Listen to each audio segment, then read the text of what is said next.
Following is for entertainment purposes only and is not being presented as absolute fact. Please enjoy. And don't forget, use discretion. Reddit user shares his father's account while being stationed at McMurdo Station in Antarctica as a doctor during the 1990s. Throughout his 11-month tour there, he was the only doctor that was actually at the site. As a result, he was required to go on the expeditions with the research teams and the military personnel, just in case any of them got injured on the job. When he first arrived there, everything seemed pretty normal. He went about his daily activities as a doctor as he would on any other military base. But that all changed when he started seeing bodies come in with peculiar injuries. As you would expect in Antarctica, many of the deaths were the result of hypothermia. But slowly more and more bodies came in that weren't consistent with hypothermia as cause of death.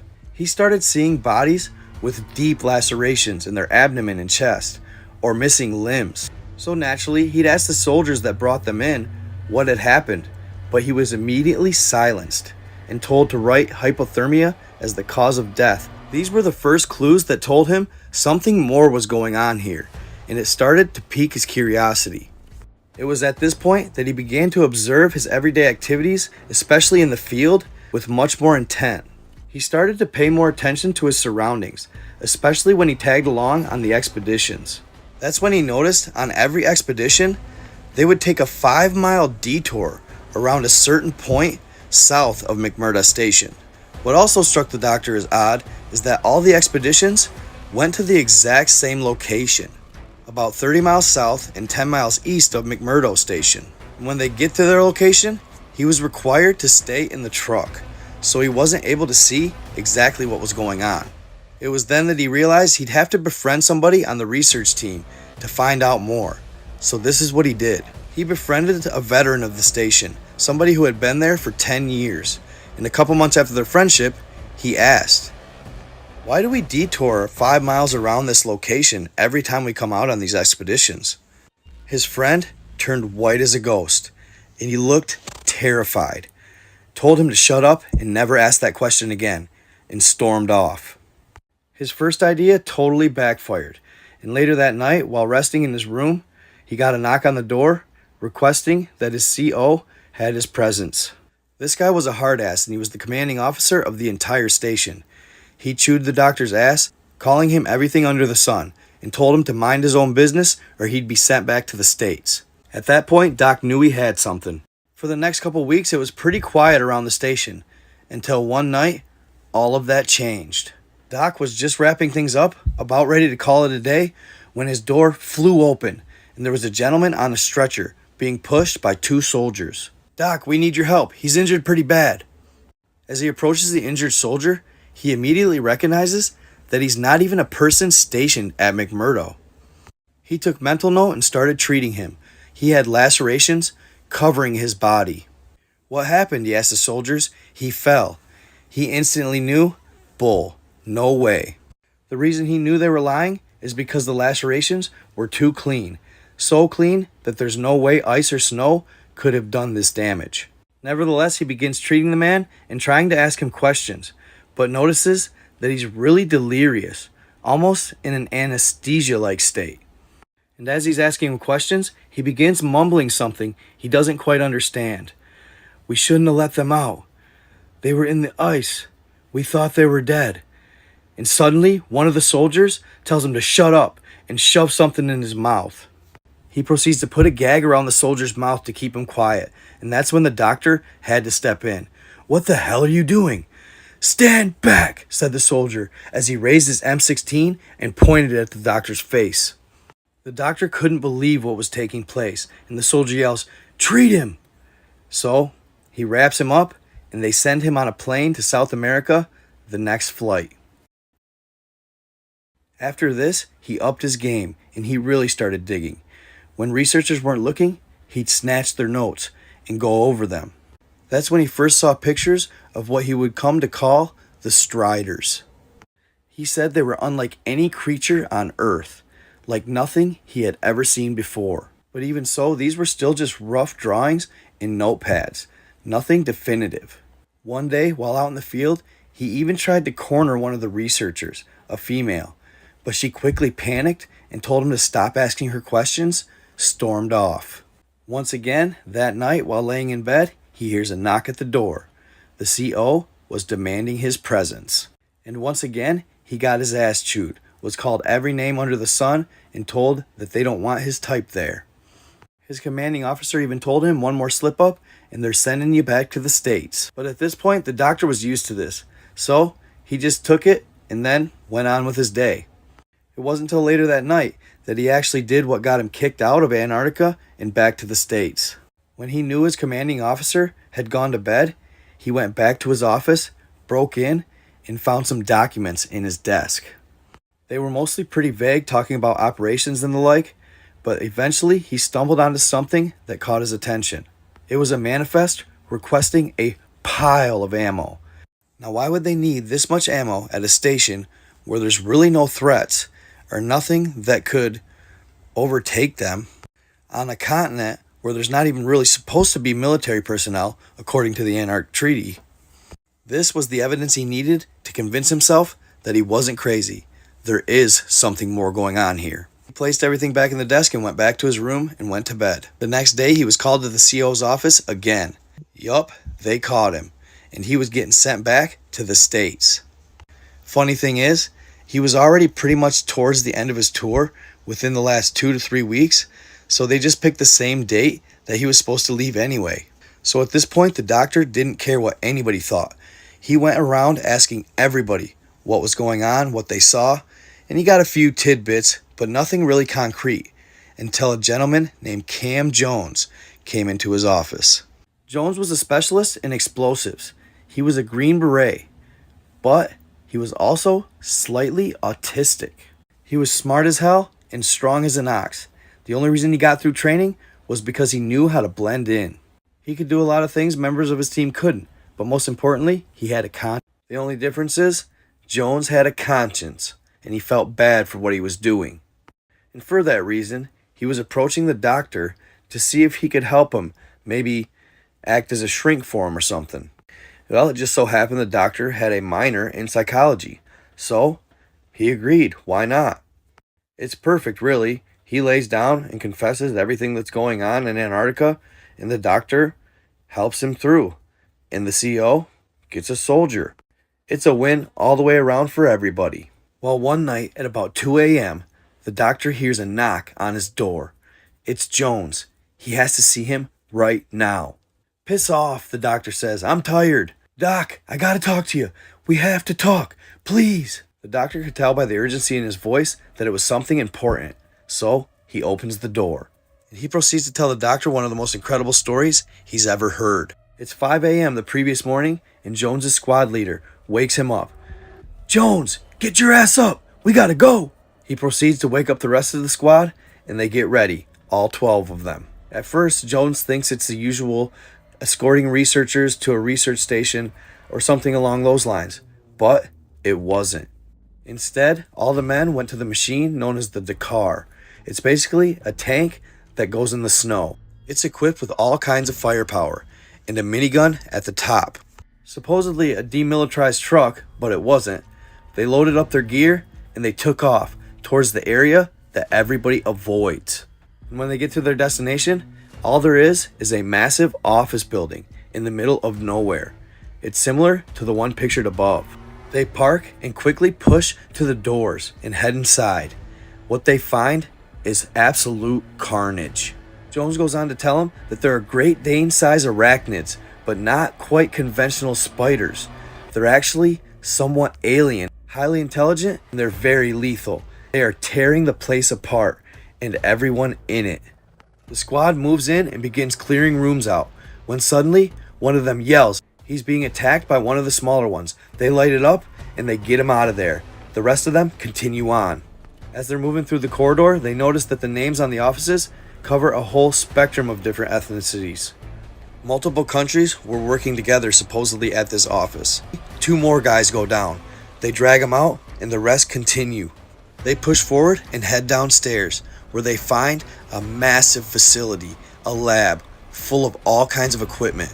The majority of the facility was equipment. Parts of these creatures were everywhere. Some of them were put in a cryostasis, and they looked like they were in a floating type of liquid. While on the other half of the room, there was probably 50 or so cages, with 3/4 of them being broken open. Jones and his men were horrified, but they instantly start lighting them up with their fully automatic rifles. It took them 18 hours of pure fighting to finally defeat the beast. And Jones goes on to say that there was a bullet train that went to the facility.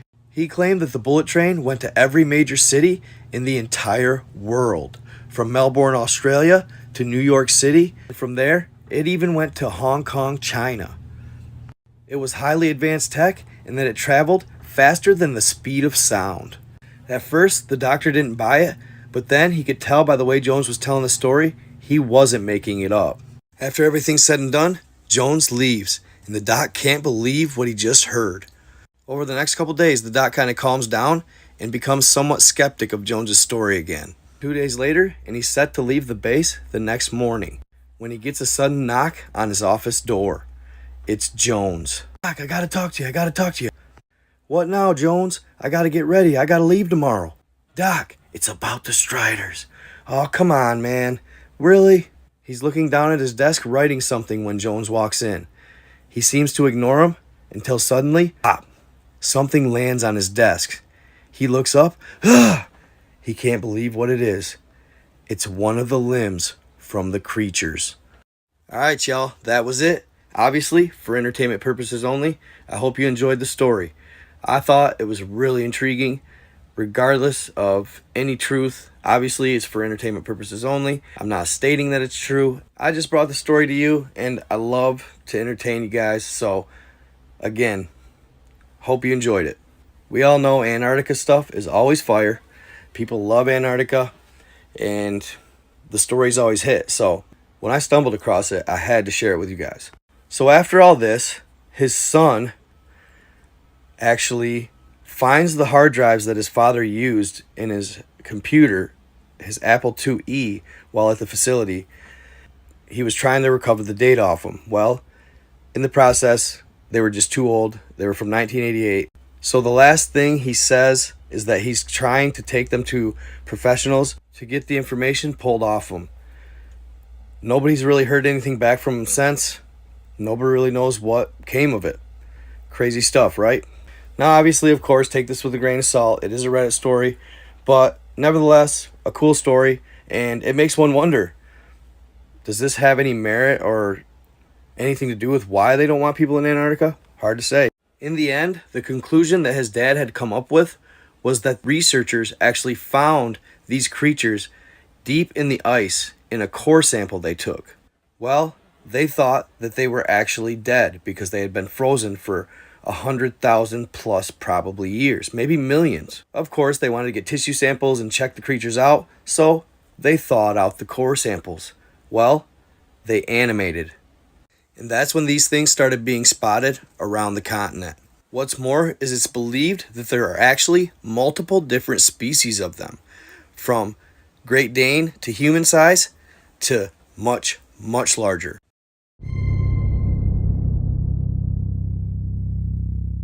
According to Russia, there's much more to Antarctica than the public is being told. They claim that top governments worldwide know exactly what's going on there, but they haven't disclosed it until now. Possibly an entire continent below Antarctica's ice? Could this be Atlantis? Some theorists even believe that an ancient civilization that once fell actually lives and inhabits the continent below the ice. This is what essentially attracted the larger world governments to Antarctica, to see if they couldn't find this alleged continent. But why would this important discovery be kept top secret from the public? Well, many believe it's because of a discovery that Russia supposedly made back in the early 2000s. In the early 2000s, a Russian scientific expedition made an amazing discovery. After drilling 2,000 meters into the ice shelf, they'd break into a cavern and discover freshwater lakes. And much to their surprise, these lakes were not frozen.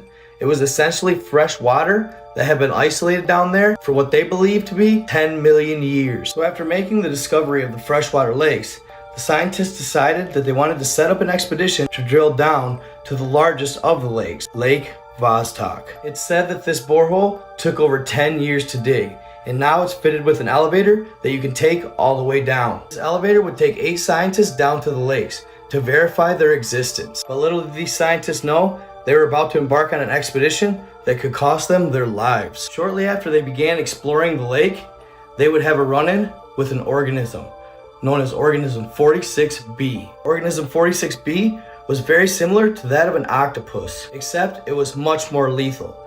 It said it had a venom that could paralyze its prey for up to 150 feet. Then it would rip them apart at its leisure. And 46B did just this to one of their colleagues while they were diving in the lake. They said that though it is just like an octopus, it is actually much larger and has 14 legs. It's believed that 46B has some traits of the mimic octopus from the Indo-Pacific, except 46B could actually take its shapeshifting to another level. One crew member found this out the hard way. He witnessed as what he believed another diver was approaching him while in the water. As a result, he really didn't pay much attention to it until it was too late. Organism 46B had actually shapeshifted itself to mimic the look of a fellow diver. He would paralyze the crew member and tear him apart. After this second death of one of their colleagues, they knew that they had to capture the creature in order to study it. Naturally, Russia wanted to study it so they could possibly use it for warfare in the future. So they'd use the female crew member who was said to have extra fantastical traits. She was highly skilled at camouflaging herself and avoiding being killed. To me, this almost sounds like a Black Widow type woman from Avengers. So they'd place a massive net in the water and use her as bait. Sure enough, the creature would show up for its feast. As it approached, she'd quickly evade the beast, and they'd capture it in a massive net. They would then get the beast on the elevator, and they'd send it to the top, where scientists would put it in a tank. They'd then study it for years on end, and it's alleged that they still even have 46B contained. This is allegedly how they've come up with all the information they have on it. Russia also wanted to study the venom it used to paralyze its prey from over 150 feet. This is just one of the possible stories that have leaked from Antarctica. It makes you wonder what else could be down there. But I gotta know, do y'all believe in this story? Do you believe in 46B? Let me know in the comments. As always, my content is for entertainment purposes only.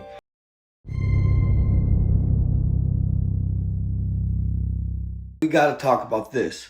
Recently, I was tagged in a video on TikTok. This video was posted by this gentleman. His TikTok name is @silverorsteel.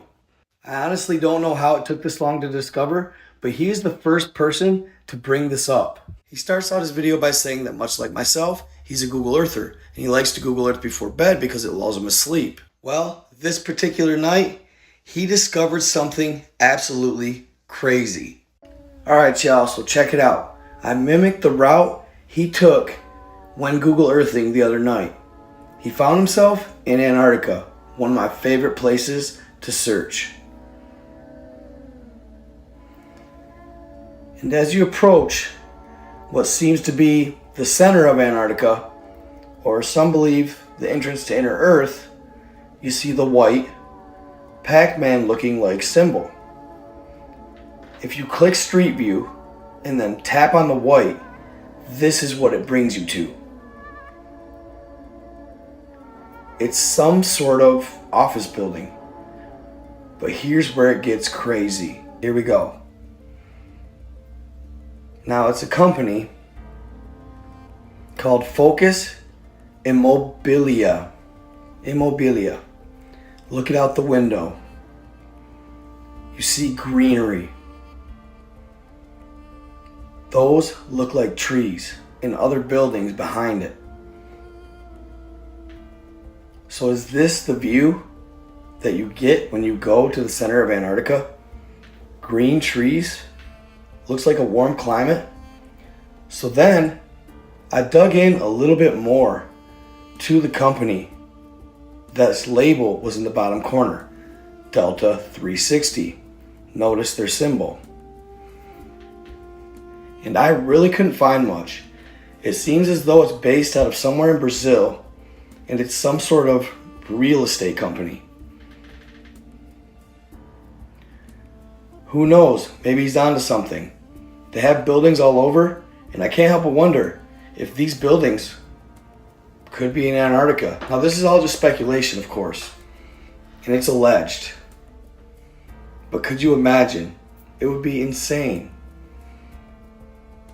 It could all just be an accident though. At the end of the day, it could all just be a glitch in Google Earth. But I find it very peculiar that of all places in the center of Antarctica, this picture comes up in this company. Are we missing something here? I mean, ever since I can remember in starting this journey, Antarctica has been shrouded in mystery, and it captivates the public's imagination. But as far as you and I know, Antarctica is supposedly just a desolate wasteland of ice and snow. Not even livable. So we can't help but ask ourselves, what are those pictures doing there?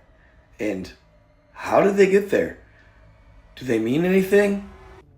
At the end of the day, is it just an accident? Or are these buildings there?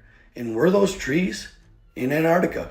Could there be a portion of Antarctica that's climate is actually more tropical? According to Admiral Richard Byrd, this is possible. If you recall his account in Richard Byrd's diaries, he flies over a mountain and it's all green. He supposedly sees potentially a woolly mammoth, and the climate is about 70 to 80 degrees. And this is alleged before he goes to Inner Earth. Now, of course, mostly written off as fictional, could there be some credibility to his claims? Was Admiral Richard Byrd telling the truth after all? Unfortunately, the chances of us finding out are slim to none, with the Antarctic Treaty still in place. To that note, somebody made a good point to me one time. We were talking about Antarctica and the Antarctic Treaty, and what could potentially be there. And this person says to me, well, in a world full of nations that can barely agree upon their borders, the one thing we all agree on is that nobody can go to Antarctica. Why? I often find myself pondering over the validity of that statement. But at this point, all we can do is speculate, and honestly, maybe that's more fun than actually knowing. It makes for awesome content, and it keeps our minds rolling, wondering what is the mystery of Antarctica. Maybe someday we'll be lucky enough to find out, but until then, we can only speculate.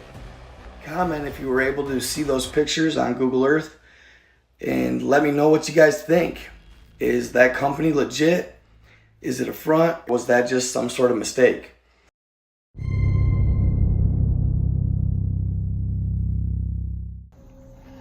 One day I'm on the Syrian border. Well, he's back for yet another horrifying tale. Take a listen to this one, y'all. Look at his facial expressions while he's telling the story and his mannerisms. Let me know what you think. Is he telling the truth? I really think he is. Viewer discretion advised. And we're in this building that looks like a school and kind of looks like a apartment complex, like the projects, but not really. It's kind of hard to explain. But my fire team and I, we're resting because we just got into this place. Other people are on security right now, so we're resting. And then, like, every couple seconds, we start taking mortar fire, but it's not accurate. So me and my fire team, we're playing rock, paper, scissors, y'all, to see who will go on the roof or who would be like on the shaded balcony. I go undefeated. I'm like, hell yeah, fuck y'all, get up there on that roof. I'm gonna be in the shade. So me and like 3 or 4 other Marines are on this balcony, and we're looking like towards the Syrian border. There's like a little hill, like a sand hill kinda. And like I know there's tunnels like all through this place. And it's like these fighters just like emerged out of this mound. Like I tell myself all the time, like it has to be a tunnel in the mound. But the way they come out of it, it's not like they're crawling out of a hole or something. It's just like they rise out of the fucking ground. So immediately we're firing. I mean, we're firing everything we got. Anything that we got, we are using. And like I'm hearing Marines saying something. I can't quite hear because of all the fire. But when I do hear, what I heard was somebody screaming, headshots from here on out. Only headshots. There's a guy running down the street with an RPG.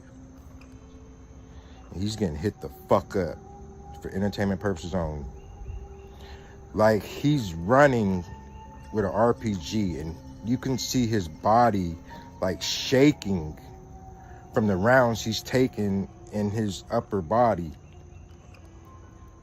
So he gets hit enough times where he falls down backwards, but he sits up. He had at least like 30 rounds in him. This guy sits up, like how you sit in a chair, but he's on the ground with the RPG. And next thing I know, wham, his head goes back. He falls backwards and the RPG goes up in the air. And I think it hits a farmer's yard. Blows all of his cows to pieces. That shit had me so fucking spooked. It's kind of hard to talk about, actually. The well to hell in Siberia. Russians drop mic to see what they can hear. This is the sound they heard.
Okay, so I'm going to start this video off by saying I'm not super anyway.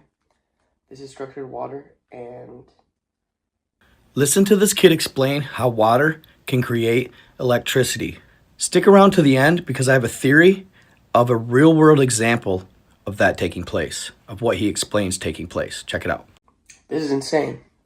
So what happens when there's this dipole is that these oxygens will be passing, or these waters will be passing by, right? So they're flowing, and now say this is your H2O and it's oriented like this, it will rotate because the hydrogen is attracted to the oxygen. Now this seems trivial, but it's not, because all of a sudden what just happened was it's creating an electric current. So since this acts as a dipole, it creates a magnetic field. Since these hydrogens are shifting their structure, shifting around it, it spirals up through it. And it creates, if you want to visualize it, it creates this, you can draw it again. It creates essentially this magnetic field which coils around the structure. Looks like a crystal, huh?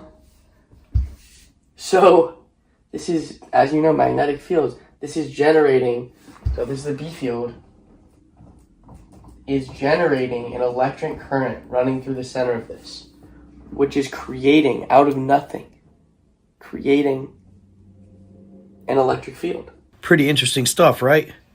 Well, I don't know about y'all, but my first thought was the North Pole, and that is Rupus Negra, or Black Rock. Take a look at this video. Allegedly, this rock is why all compasses point due north. I'm thinking, after watching this kid's video, if you watch how the water was rotating around said rock, it's actually the water's current creating the electrical magnetic field. So our magnetic field, period, is being created by the water, the ocean water, essentially swirling around this black rock.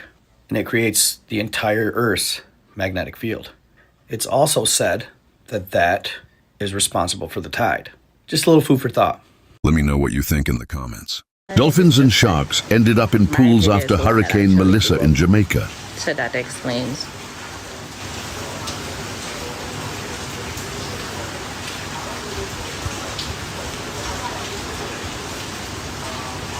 No, Meadow, it's not AI.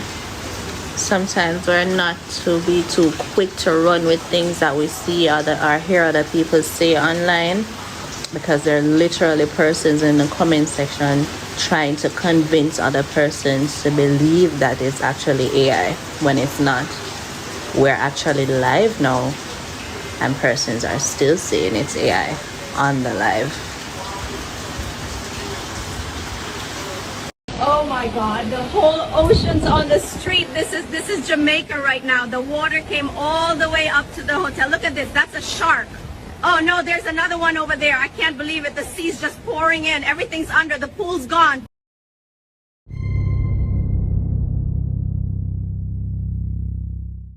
This is the navigator who crossed the ice walls and the story behind this map. Labeled as fiction, this story revolves around a gentleman named William Morris and his crew who fought for the Continental Navy in the Revolutionary War. It was a crew of 6 men on their vessel, but the only characters they talk about are Mr. Morris and a gentleman named Captain Butler, the captain of the ship throughout the war. Towards the end of the conflict, William Morris explains that one night, while on whiskey, the gentleman started telling naval stories. He had been disregarding the rest of the crew's stories until Captain Butler chimed in, and he talks about lands beyond the Arctic Circle. Throughout his military career as a naval captain, he had heard from the highest of high-ups that there was actually a passage through Antarctica to get to these lands, and that it's possible that these lands may even be inhabited by civilizations. Well, once he started talking about this, Mr. Morris was captivated, and he couldn't stop thinking about it for the rest of the war. So he talks to the crew and the captain to see if they're on board, and after the war, he buys a naval sailing vessel. The crew decided that after the war, they were going to seek out these lands beyond the ice wall and find the passage that led to them. When they initially made the decision, they had no idea what they were in for. Before they left, something strange took place. It was November 12th, Captain Butler disappeared, and then a gentleman showed up and warned Mr. Morris not to take the trip. Morris was told that it wasn't in his best interest to take the trip because a certain organization didn't approve of it. So he met with the rest of the crew. Nobody knew where Captain Butler was, and they figured without his guidance, they shouldn't take the trip. Then November 14th, the day they were supposed to leave, rolls around, and Butler comes smashing through Morris's door with a bunch of maps and said, "Let's go." Butler explains he had to disappear because they knew he had the maps, and they knew he knew how to get to the outer lands. So Morris and Butler gather the rest of the crew, and they depart, leaving Charleston Harbor. Behind me, you'll see a map of what is said to be our land, Earth, or the known lands. They figured it'd take them around 6 months from the day they departed to get to the passages in Antarctica. And they were correct. After one stop in South America, they made it to the first passage, the Morris Strait. This would time them up perfectly. It would bring them to the passage around late spring, early summer, because in the winter they were impassable due to being frozen. So they're sailing close to the wall, which they claim to be around 90 to 100 meters tall, and they get pulled in by a current to the passage, and it spits them out in the black waters of the outer lands. This is the legend of the navigator who went beyond the ice wall. The following is for entertainment purposes only and is based on a fictional account. In the late 1700s, shortly after the Revolutionary War, a Continental Army soldier bought a boat and was going to take a trip to Antarctica. This gentleman's name was William Morris, and he convinced some of his fellow soldiers that he fought alongside, along with Captain Butler, to man the ship and take the trip with him. See, these men were all part of the Continental Navy, so running an old sailing vessel wasn't nothing new to them. So after a few delays, around November 14th, they took off, and they headed south. On the way there, they would only make one stop in South America to re-up on supplies for the trip. The waters were cold and frigid and a little rough along the way, but eventually they made it to the ice wall. According to the account, it was much more than just wanting to see Antarctica that brought them down there. Their real mission was to go beyond the wall and see the 33 alleged continents. As they sailed along the wall, they couldn't believe the actual size of it. It was much bigger than they ever imagined. The only one that didn't seem surprised is Captain Butler. It was almost as if he had been there before. It was now late spring, early summer, and some of the ice caps had already started to melt. They were sailing within a couple hundred yards of the wall when an odd current started taking their ship even closer to it. As they approached, the crew got more and more anxious. They began to wonder if they were going to collide with this massive structure. In some places, they claimed it was as tall as 200 meters. So as they sailed to the west along the wall, everybody was on pins and needles, except for Captain Butler. His confidence could not be shaken, and it actually calmed the crew to an extent. They continued on, and the current was pulling them ever closer to the wall, when suddenly they reached an opening in the structure. It was at that moment when the current picked up and pretty much took complete control of the boat. At that point, they were at the water's will. This current eventually ripped them into the channel, straightened them out, and sent them on their way. They made it. This alleged passage is known as the Summer Gates, and they only open in the summer when the ice melts. Back in those days, it was very odd for somebody to actually know about the Summer Gates. But because of Captain Butler stumbling upon some ancient maps, they were able to discover them. The crew was hooting and hollering in triumph as they passed through the channel and into the black waters beyond the ice wall. 2. The water was like nothing the men had ever seen before. They were so deep, they were black. After successfully navigating one of the Summer Gates, Captain Butler was getting ready to have a word with the men, when one of the sailors quickly descended from the crow's nest, yelling, "They're coming towards us! It's something gigantic!" As the crew redirects their attention towards the horizon, his feet hit the deck with a thud. The crew immediately notices a massive ship, and it's closing in fast. The craft was the likes of which nothing the crew had ever seen. It was made from a material they didn't recognize, and it was black as night. Their hearts pounded with fear as the unknown approached, but all the owner of the ship, William Morris, could think about was that their trip was going to be ended abruptly. We made it this far only to get cut short, he thought. But then Captain Butler reassured them that everything would be all right. Just stay calm. A sense of relief swept over Mr. Morris, but he was still fearful of what was to come. At this point, the ship was just a couple hundred yards out, when suddenly a sound like nothing they've ever heard. It pierced the airwaves, almost bringing the men to their knees. Luckily, just moments later, the sound stopped. That's when a loud voice with a perfect English accent emitted from some kind of horn. "Dear gentlemen from the walled lands, some of our men are coming down to approach your boat. Please remain calm, as we will do you no harm." The message sent a chill down the crew's spine, unsure as to whether or not they were going to attack. At this point, they knew there was no escape. The ship was colossal. It looked as though it was something from the future. Again, Butler reassured the crew, acknowledging that he was aware something like this may take place. 3 men appeared to be making their way off the ship onto theirs. These men were in uniform, and they had emblems on those uniforms. Emblems that they had never seen. Morris notices a large flag flying at the top of their ship. It was blue with a white circle in the middle. After helping the men up, each of them shook hands, and one of the men introduced himself as the captain. "Been a long time since we've seen someone from the known lands in these waters.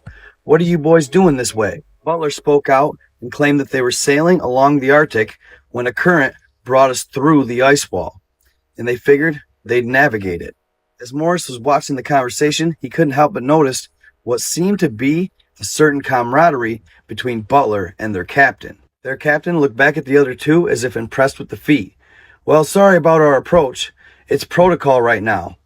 Usually, we're much more welcoming to visitors. We don't know what happened to the last people that crossed the ice wall, but that doesn't matter at this time. Here's a map.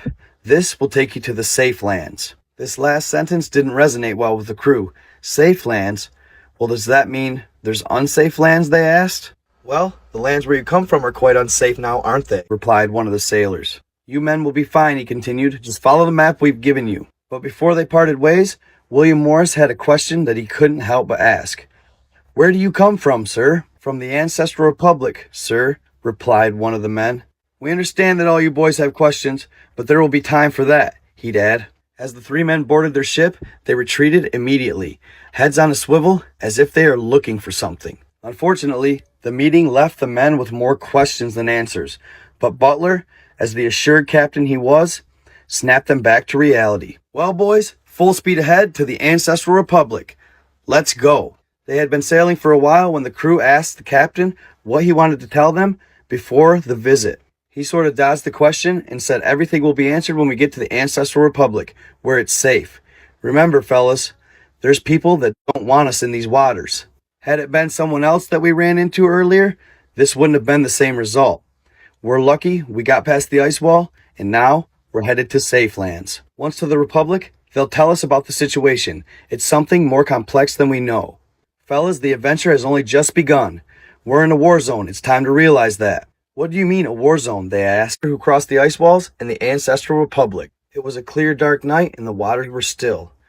Beautiful lights illuminated on the horizon. The men were in awe.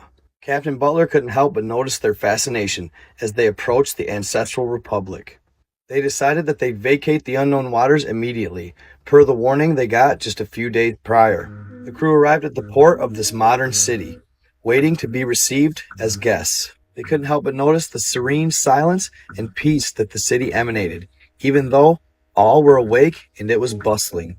They stood there for just a couple minutes when several agents dressed in the same uniforms the men that Warren them were wearing approached. Welcome to the Ancestral Republic, one of them said as he shook hands with Captain Butler. We're glad to have you here. To be honest, we didn't think that they were telling the truth when they told us of your visit. The fact that you are here is seemingly impossible, but not impossible. It's been many, many years, but we've had visitors of the like before. Butler introduced the crew and William Morris as the owner of the boat. They were jostling with excitement. Thank you. It's an honor to come to these unknown lands, said Captain Morris. But before he could continue on, the men said, Here, we need to take you to the Republic President. He wanted me to accompany you and Mr. Butler to see him, as your visit is unprecedented. A vehicle pulled up that they had never seen before. It was completely silent. They were amazed. There wasn't a street in the city that wasn't illuminated by beautiful great lanterns, of which the electricity, they did not know the source. At first, the peace and quiet baffled them, but they quickly realized there were no carriages or horses. The agent that accompanied them had a luminous device that depicted pictures and spoke a different language, which they did not know, in his hands. They approached a beautiful stone building. Inside, marble walls that were cold to the touch. A gentleman with a mustache came out to greet Mr. Morris. He shook Morris's hand very tightly and said his name was Fayal. You are Mr. Morris from the USA, yes? He replied, yes. Then he proceeded to tell him, sorry about the times you came to visit, because they are not good ones. Mr. Morris, we are in an extreme situation. We usually watch this war from afar, but now it has came to our doorsteps. Morris nodded, pretending to understand everything. You must not fully understand yet, but what we are is part of the old humanity, before the last reboot. Morris didn't understand. How many humanities exist or have existed, he asked. There were many humanities at different times, and many reboots. I hope that you guys are enjoying this story as much as I am. It's absolutely awesome. It gets the mind working. It keeps you on your toes. And what a fascinating theme, plot, storyline, you name it. It's crazy. As I said, it is a fictional tale, but it's fascinating nonetheless. It gets the brain juices flowing at the end of the day. I mean, it's talking about these people or humans that escaped the last reboot. And I've had a theory about this. With the mud flood and everything, Tartarians, I've been thinking a lot about it lately. If, in fact, it is true about Tartaria and the Tartarians, the mud flood, there's a lot of evidence to show that it did in fact take place, with all the buildings that have been buried in 20 feet of mud, technology they were alleged to have, universal electricity, etc. And in my pondering and thoughts, I kind of noticed something. Where are all the bodies of all of these people and Tartarians that were said to be a part of this mud flood? Wouldn't you think there would be mass graves? Wouldn't you think in said mud they'd be finding bodies, or at least skeletal remains of them? I guess I would. I would assume that at the end of the day, there would be evidence of the Tartarians. So the question lies, where did they go? Where did all of them go? Very odd. My first guess is obviously underground. If y'all didn't see my reel, where they found two massive caverns around the mantle of the earth, check it out. That's just one of the many theories I ponder. I've been getting a lot of different suggestions from you guys in my messages, and they're all awesome. They really are. I hope I can get to yours. Keep keeping on, keep messaging me, keep finding good content, and I will do my best to present it to you guys. Just make sure at the end of the day, you stay positive, you manifest greatness, stay in the light, stay in the love, treat others how you want to be treated. It's very simple, guys. Hope you all stick around and continue to watch content from me, and I will be back for more real soon. May go live real soon too. So stay tuned, y'all. I am out. What up, my people? Yup, it's that time. Back by popular demand, this is the legend of the navigator who crossed the ice walls, part 3. The story starts in late 1776, shortly after we won the Revolutionary War against Great Britain, focused around a group of men that fought for the Continental Navy. Throughout the war, while sailing the seas, the men would get bored, so they would tell each other stories. Well, one of the soldiers in particular, Captain Butler, told of lands that he thought may exist beyond the ice wall. Everybody had stories, but his in particular were rather intriguing to one gentleman named William Morris. So after the war, William Morris is presented the opportunity to buy the Navy ship that they fought on. After talking with the group, they decide, why not? They're going to go on an epic adventure to find these lands that supposedly exist beyond the ice wall. These are the maps referred to throughout the story. They leave Charleston, South Carolina, and set sail, sailing all the way around South America. And they eventually get here, to the William Morris Straits. Their timing is perfect as they left that fall, so now it is early spring, summer, the ice melts, leaving this gate open, and they flow through it to the other side of the ice wall. Once there, it doesn't take long for the action to start. A massive ship approaches them. It happens to be people that look just like us. They greet them. At first, they intimidate them, then they greet them, and they tell them to head to the ancestral lands, which are here. Upon arriving there, William Morris is presented an opportunity to talk to the president of the Ancestral Republic. They go there, everything's pure, everything's peace, everything's silence, everybody lives on an equal plane, nobody's better than anybody else. It's perfect harmony. That was, of course, until William Morris talked to the president and found out that they were people that actually escaped from inside the ice wall from a said reboot or reset. And that's pretty much where we left off last time, as the president began talking about these said reboots. Now keep in mind, this is a tale of fiction. It is not to be taken literally, so viewer discretion advised. A reboot? What do you mean? Said William Morris to the president. President fail? Well, let me put it this way, Mr. Morris. We of the Ancestral Republic are actually considered old humanity. We're from old times. Mr. Morris just kind of stares in confusion, pretending to understand, but really, he doesn't have a clue what he's talking about.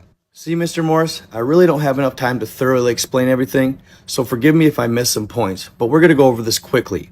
As times are tense and extreme, a war that's usually watched from afar is actually now on our back doorstep. But let me put it plainly. We aren't from the last reboot process, as there has been thousands since ours. Alright, hold on. Please explain this reboot. And you're part of what? Ancient humanity? I'm lost. It doesn't make any sense.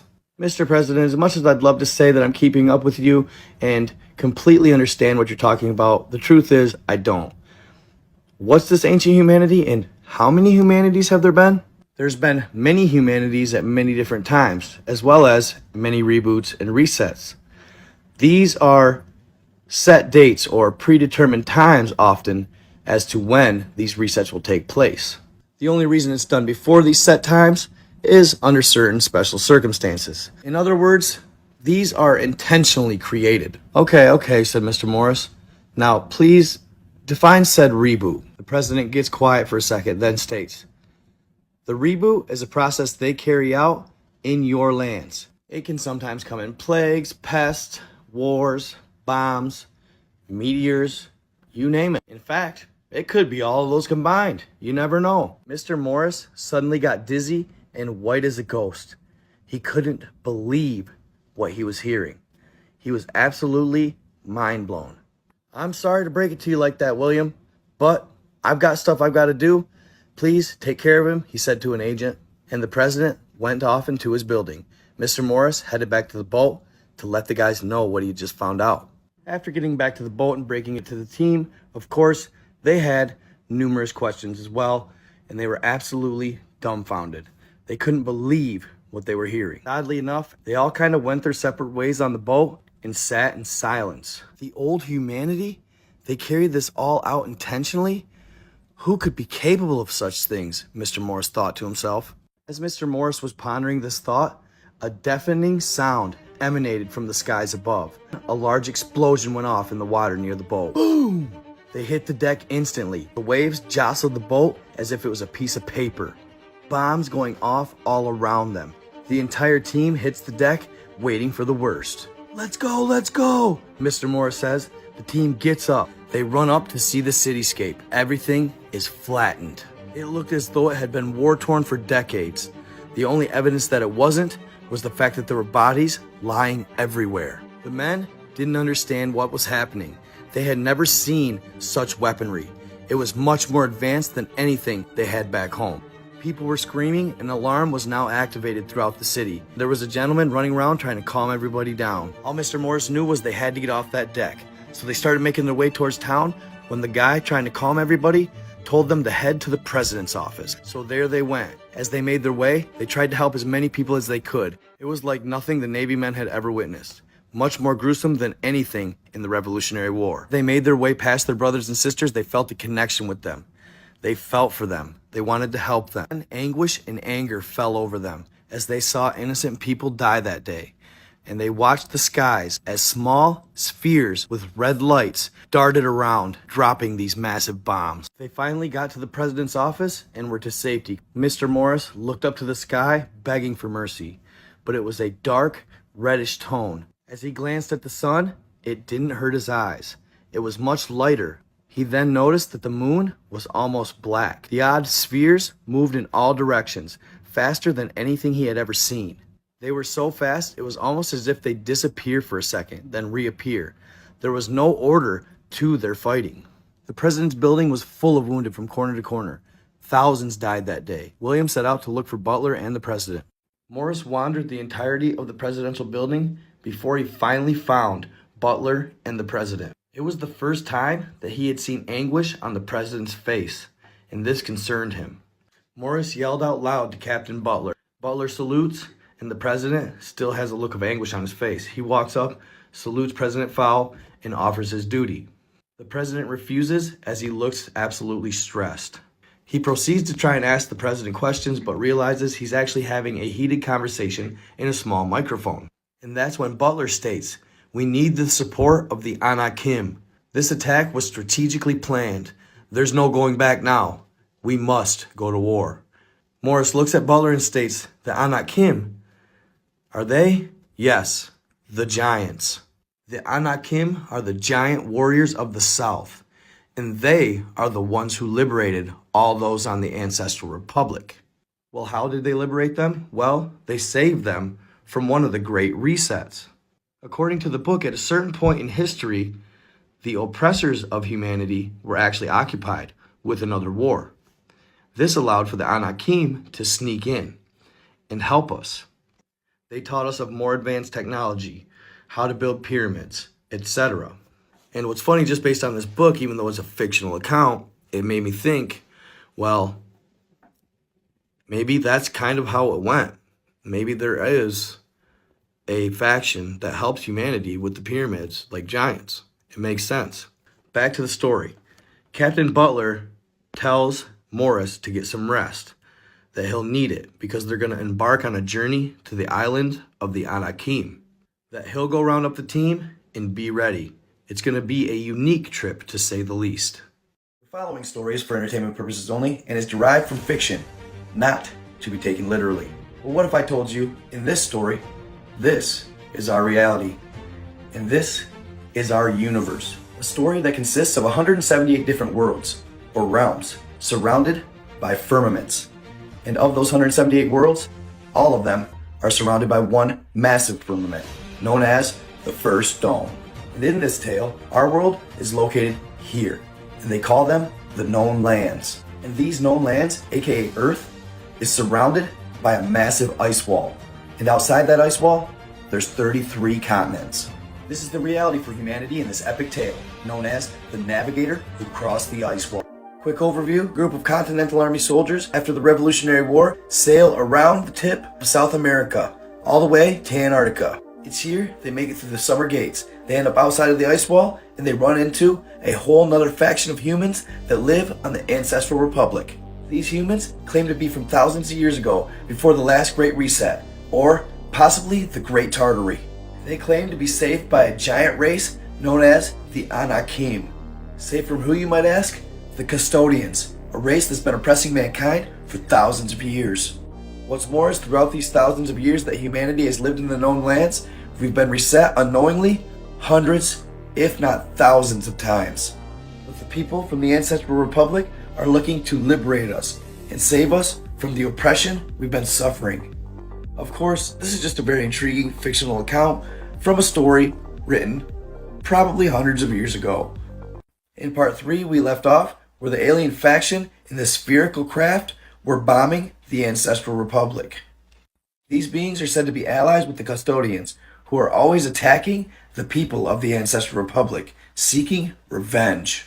The revenge they seek is the result of an impending war that took place in the known lands probably close to 4,000 to 5,000 years ago, where the Anakim liberated them. They bred with them, and they created a race of hybrid beings that were more powerful than the world has ever seen. But that's for later in the story, so let me continue where we left off. Don't forget, family, this is for entertainment purposes only. This is a fictional tale and is not to be taken literally. I'd like to apologize for being a little later than I thought. I was hoping I could get it done last night, but this episode took me longer than expected. Nevertheless, nightgod family, sit back, relax, grab your popcorn, and enjoy the show. William! William! Get up! It's time to wake! We gotta go! Mr. Morris jolts awake to the sound of Captain Butler's voice. He had literally just managed to grab some shut-eye after tossing and turning for quite some time. They're back, William. We gotta get out of here.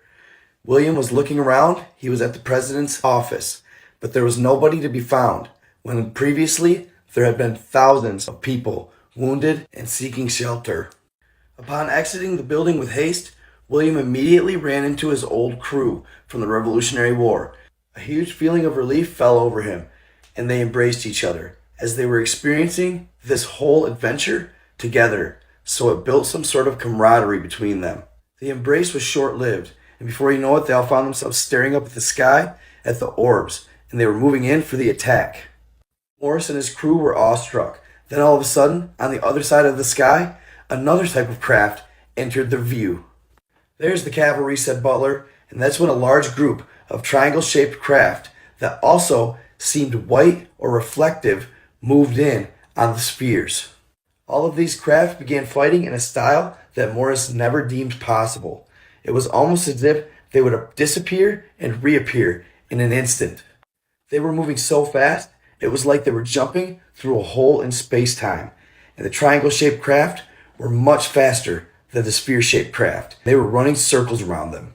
The triangle-shaped craft are ours, said Butler. After moving outside the ice wall, we were able to manipulate technology and bend it to our will. And now, we're just as far ahead as the next alien faction. Our potential is limitless, William. Don't ever underestimate what you're capable of. Now let's go, said Butler. We got a ride to catch. You can still hear bombs going off in the distance. As they got to the craft, one of the agents standing at the door jokingly said to Butler, "We're about to leave without you." You'd miss me too much, said Butler, and they proceeded to enter the craft. William and his crew were absolutely astonished as they seen the sleek, smooth to the touch, beautiful machinery. It was thousands of years ahead of anything he ever saw back home in the known lands. Better strap in, fellas. The first ride in one of these things is a doozy. Captain Butler and the other agents laughed out loud, and the crew looked at each other with concern. Slowly, the craft lifts off the ground, but as it ascends, it gains speed. Faster, faster, faster, and that's when one of the crew members suddenly passes out. Then goes another, and another, then another. Captain Morris fought it as hard as he could. He started to get dizzy, and then he overheard a small conversation between Butler and one of the agents. He could just make out what they were saying and wanted to ask a question, but he was in no condition, and that's when he blacked out. These episodes only lasted a few seconds. But what was odd throughout the ascent, Mr. Morris had heard Captain Butler speaking to an agent about a certain poisoning or poison. And even after he went out and woke up, he was too dizzy to really engage with him about this said poisoning, but he was listening nevertheless. Eventually, they got to their elevation and things began to plane out. And it says that William noticed that it was almost as if they were following a certain track or a one-way roadway in the sky to get to their destination. He also goes on to note the beautiful landscape, the colors, the absolute beauty of it all reminded him of the Garden of Eden. Then he goes on to say that there actually is lands known as the lands of Eden. While he's observing the beauty of these lands beyond, he continuously listens to Captain Butler talk about this said poisoning or this said virus, if you will, that was given, but he didn't understand what he was talking about. So he eventually got enough courage to literally stand up on behalf of him and his crew, and he walked right up to Captain Butler and more or less demanded that he tell him what he's talking about. "Are you sure you're prepared for the answer of this, William?" said Captain Butler. "Yes, I have to know." Captain Butler looks at his fellow agents and then looks back at William and begins his story. It starts many years ago when one of the greatest civilizations to inhabit the known lands had occurred. And this civilization had an all-out war with the custodians. It was a gruesome battle. Many casualties, many sacrificed. At times, we thought that maybe, just maybe, we were going to win. Until the custodians formed an alliance. And this alliance was too powerful. They drove us out of the known lands. But not all of us made it out. Many were left behind. And in order to keep us suppressed and at bay, the custodians instilled something. A poison or an altering of the DNA. They've recently attempted to drop it on our ancestral lands, but we regulate our skies too well. They don't stand a chance, but they are still dropping it over the known lands. The virus starts with one generation, and then they instill it into 1 or 2 generations after that one. Then it will be passed down genetically. But the major and most important problem with that instance of humanity, that super advanced, powerful instance of humanity, was the fact that they had unrestricted age.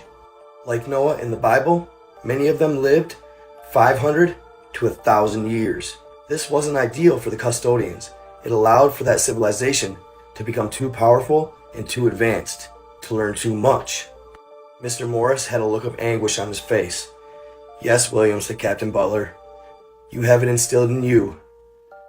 This virus only allows you to age nearly half of what I age, 250 to 300 years. Your lives are cut short, only allowing for you to have flourishing years of maybe 20 to 40. Your people are required to advance much, much quicker and establish themselves quicker than mine. You could see the anger in William's face and his crew's. I'm sorry to tell you this, William, but it's the truth. William came back with, is there anything we can do? What can we do about this? Well, we're working on it, said Captain Butler. We're working on it. William and his crew settled down and kind of sat in silence the rest of the trip. A trip that would eventually bring them to the moving islands of Thoth. And this is where Captain Butler's family lived. And this is where they'd spend the next couple of days.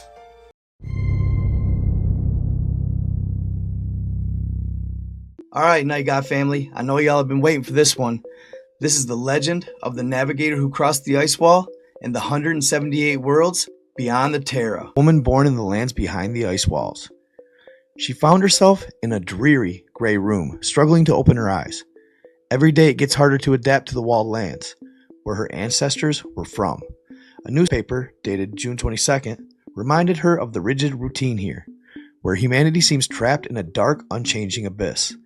There is no freedom. Those from the ancestral lands' hearts ache for the known lands people, for they are paying for what the now free ancestors had done in the last war. The memories of those who fought for freedom haunt her, their sacrifices seemingly now in vain as they lost the Great War. Helen ponders this while turning a small lamp on off, reflecting the bizarre need and obsession for materials in this place. It's all a distraction, a way of life, taught to keep them from their true potential, and they don't even know it, she thought. The history they are taught in their schools is all fabricated, but most of them would defend it with their lives. Can't help but notice that being here feels like the people are being punished for the ancestors' past, a thorn in the side of those from the south, beyond the ice wall in lands that most of the people here have no idea exists, and probably never will. The phrase, pay for a place where you were born, keeps playing in her head. Criminals, she thought. Her father and others paid a high price to find the lands of the giants. Now it's time to break the walls of fear. The custodians have buried and manipulated history, convincing many to defend their lies so blindly. Surviving here is tough, dangerous, toxic, and unforgiving. Their food, water, and the air they breathe are full of toxins, to keep them from living as long as they should. Alright y'all, this video and its contents are for entertainment purposes only, and it may or may not be true. Keep in mind, this video is sourced from text that is labeled as fiction. Y'all know the deal. I provide the information and let you decide. And don't forget to like, subscribe, follow, hit that notification bell so you get notified every time I post, because there's a lot more of this coming. Navigator across the ice wall. To keep them down and more docile than the past waves of humans. But yet her heart is deeply rooted in these lands. She feels connected to her past and the cause for freedom. Wars and manipulation have divided humanity, making the quest for truth that much more urgent. Helen aims to shed light on the known lands and the other worlds behind the ice wall. Thanks to Shaki, the giant human, we have knowledge that was hidden away from the new humanity. Despite revealing her true origins to only one person, she is paving a path to reality. But it's a very delicate dance. They can accelerate the process and reset humanity with just the push of a button.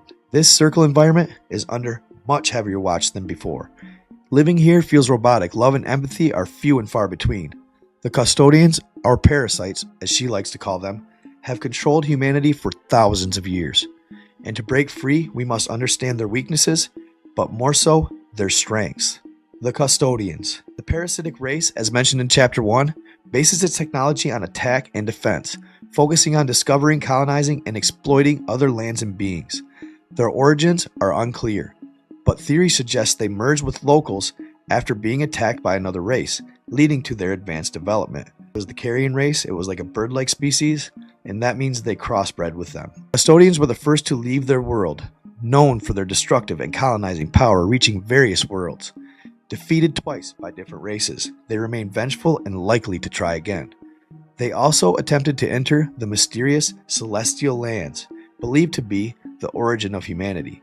and its life energy, or soul, our source. Humanity's destiny is to confront the custodians, an inevitable clash with history repeating itself. Each reset leads to stricter control and less freedom, worsening the living conditions. Escaping during the Great War was temporary. Defeat brought more misery to those left behind.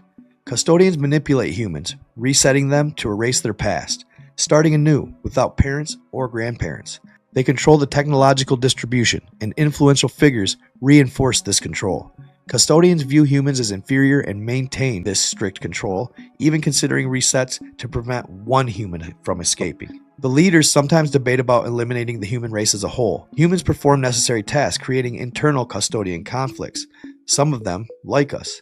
Some humans connected to the custodians gained passage to other lands like the land of Mars. The last reset, over 250 years ago, followed a significant war, resulting in stricter control. Custodians enjoy human fear and sadness, absorbing negative energy, which explains historical sacrifices and tragedies. They have advanced climate modification, creating ice walls around colonized lands to shield and further enclose those races, making escape nearly impossible. 250 years ago was a reset? That's a crazy thought, y'all. Now the Anunnaki, the notorious Anunnaki, one of the parasitic races spreading sickness across worlds, have manipulated and controlled generations for years.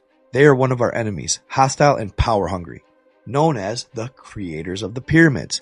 They build these structures on every world they visit. They are considered the strongest within our Great Dome, surpassing even the custodians.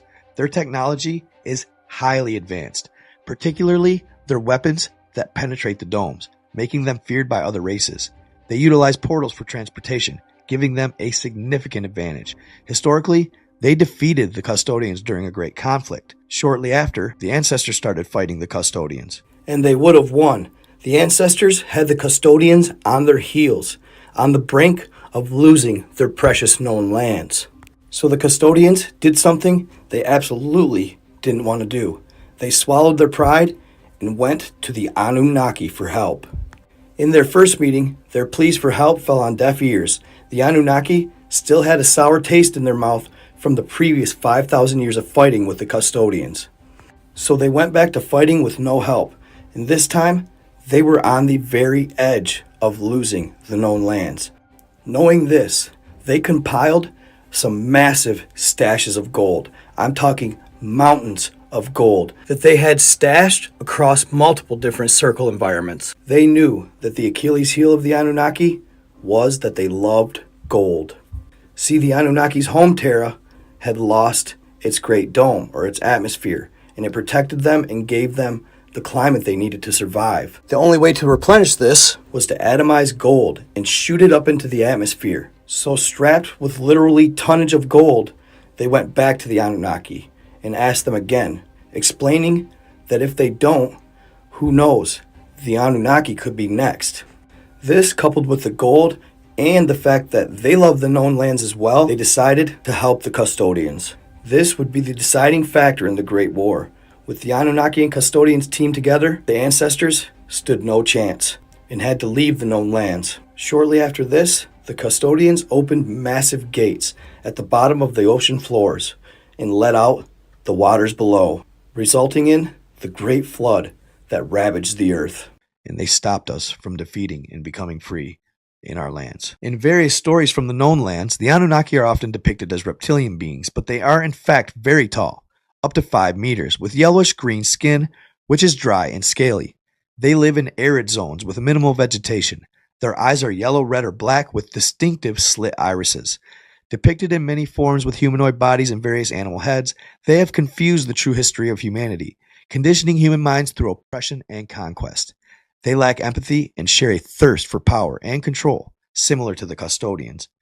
Tensions between these two races might benefit other worlds under their dominion. Venusians, the original inhabitants of Venus, also known as the Venusians, survived colonization unlike the Martians.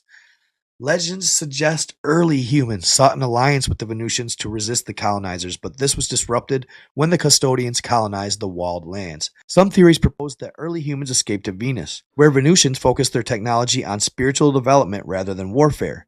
When custodians invaded Venus, they encountered a relentless storm, finding no Venusians on the surface. They had hidden underground in technologically advanced bunkers. The custodians, unable to overcome the storm and underground defenses, faced heavy casualties, and eventually they retreated.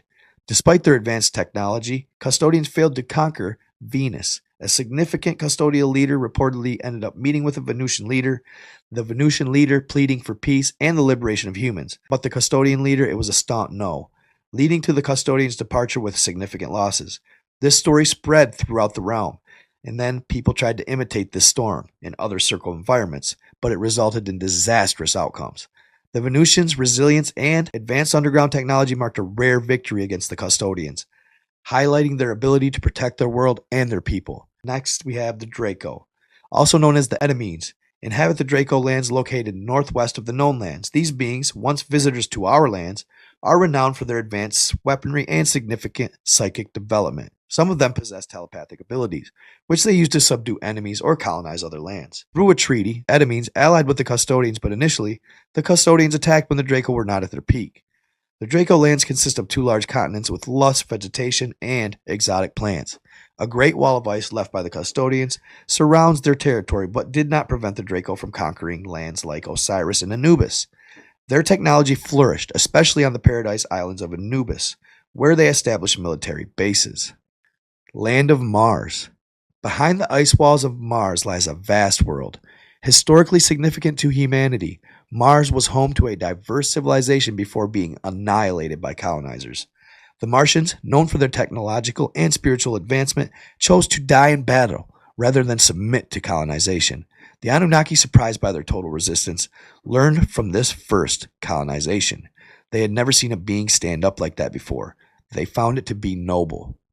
Today, Mars is an experimental land where multiple races coexist and engage in constant conflict. The leaders, both Anunnaki and Custodians, oversee the entire region. A human colony exists, mostly composed of those who betrayed their race for survival. Notable among them, Admiral Richard Byrd, who confessed some truths before surrendering completely. Mars also hosts the Grey aliens and Draco colonies. Rivalries exist among the Greys, human colonists, and other races, monitored closely by the Custodians and Anunnaki. Mars, like other circle environments, experiences time differently, making human passage there a one-way ticket to a long life, approximately 500 years by Earth's comparison. The Custodians moved many races to Mars during their conquests, turning it into a large zoo for studying behaviors, conflicts, and race interactions under close surveillance. The lands of Pegasus, now this is crazy, situated near Jupiter and Hercules, have been a significant challenge for several races. The beings born there, known for their wings, focused their technology on exploration rather than weaponry for attack and defense. This proved to be the wrong move. When they encountered the Custodians who invaded the circle environment, the Custodians were astonished to find these beings, known as the Lanteans, effortlessly gliding through the air with their metallic wings, which moved almost like a dance across the firmament of the beautiful world. Conquering these lands required little effort. The Custodians, Lanteans named after their central lands, struck a deal with them. The Custodians ultimately harmed them. They lost much of their mineral wealth and shared their technological advancements, unwittingly aiding in the Custodians in penetrating the celestial lands. The Lanteans realized too late the true intentions of their colonizers, leading to several revolts that ended up in massacres of the winged beings. There are varying accounts of their fate. Some claim the Lanteans ceased to exist, while others suggest they survived and are mistaken for angels from nearby lands. Also close to Jupiter, distinguished by their large white wings. The Lanteans are characterized by their long white hair and significant development in alchemy and science. Generally non-hostile to other races, they reached the brink of extinction due to their resistance against their oppressors. Some of you may remember on TikTok when this Russian gentleman shared his findings while working construction on the beach. If you take a look at the video, just notice the detail is impeccable, like nothing we've ever seen. So much so that you can see the strings on his cloak dangling, but they are literally petrified. The wings on this being, and its height, it's probably 9 feet tall. There was something telling me when I first saw it there was more to it than it just being a statue. I truly believe that this now petrified being was absolutely once alive, and I believe it is exactly what they're talking about.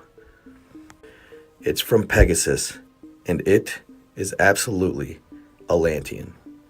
Just a theory, of course. Narita, Triton, and Poseidon are the names of the lands that gleam in the dark atmosphere surrounding their circle environment.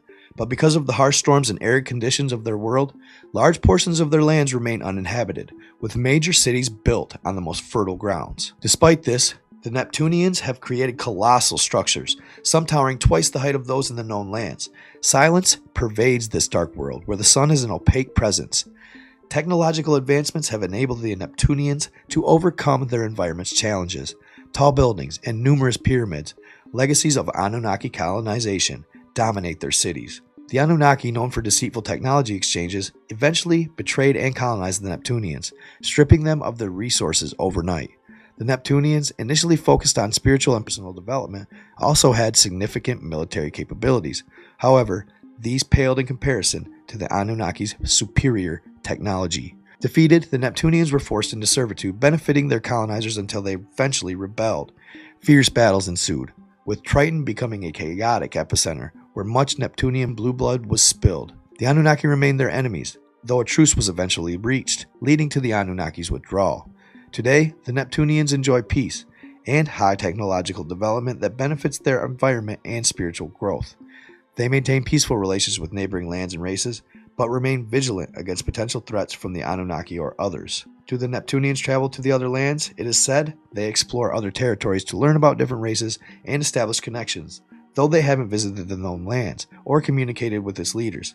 They are familiar with Mars and have contacted the human colony there. The Neptunians are dark blue in color and subsist on local fruits, as their system doesn't process a wide variety of foods. They are vegetarians and maintain a somewhat friendly relationship with the custodians, a curiosity given their strong desire for freedom. The Uranians, or the Uranites, have pinkish skin and dark eyes. Though some have entirely white eyes that may appear visually impaired, in reality their vision is hyperdeveloped, allowing them to see great distances and explore other lands. Despite their exceptional eyesight, they have not achieved significant technological or spiritual advancement yet. Uranites endure long winters, extremely low temperatures for most of their local year, which is roughly equivalent to 42 known land years.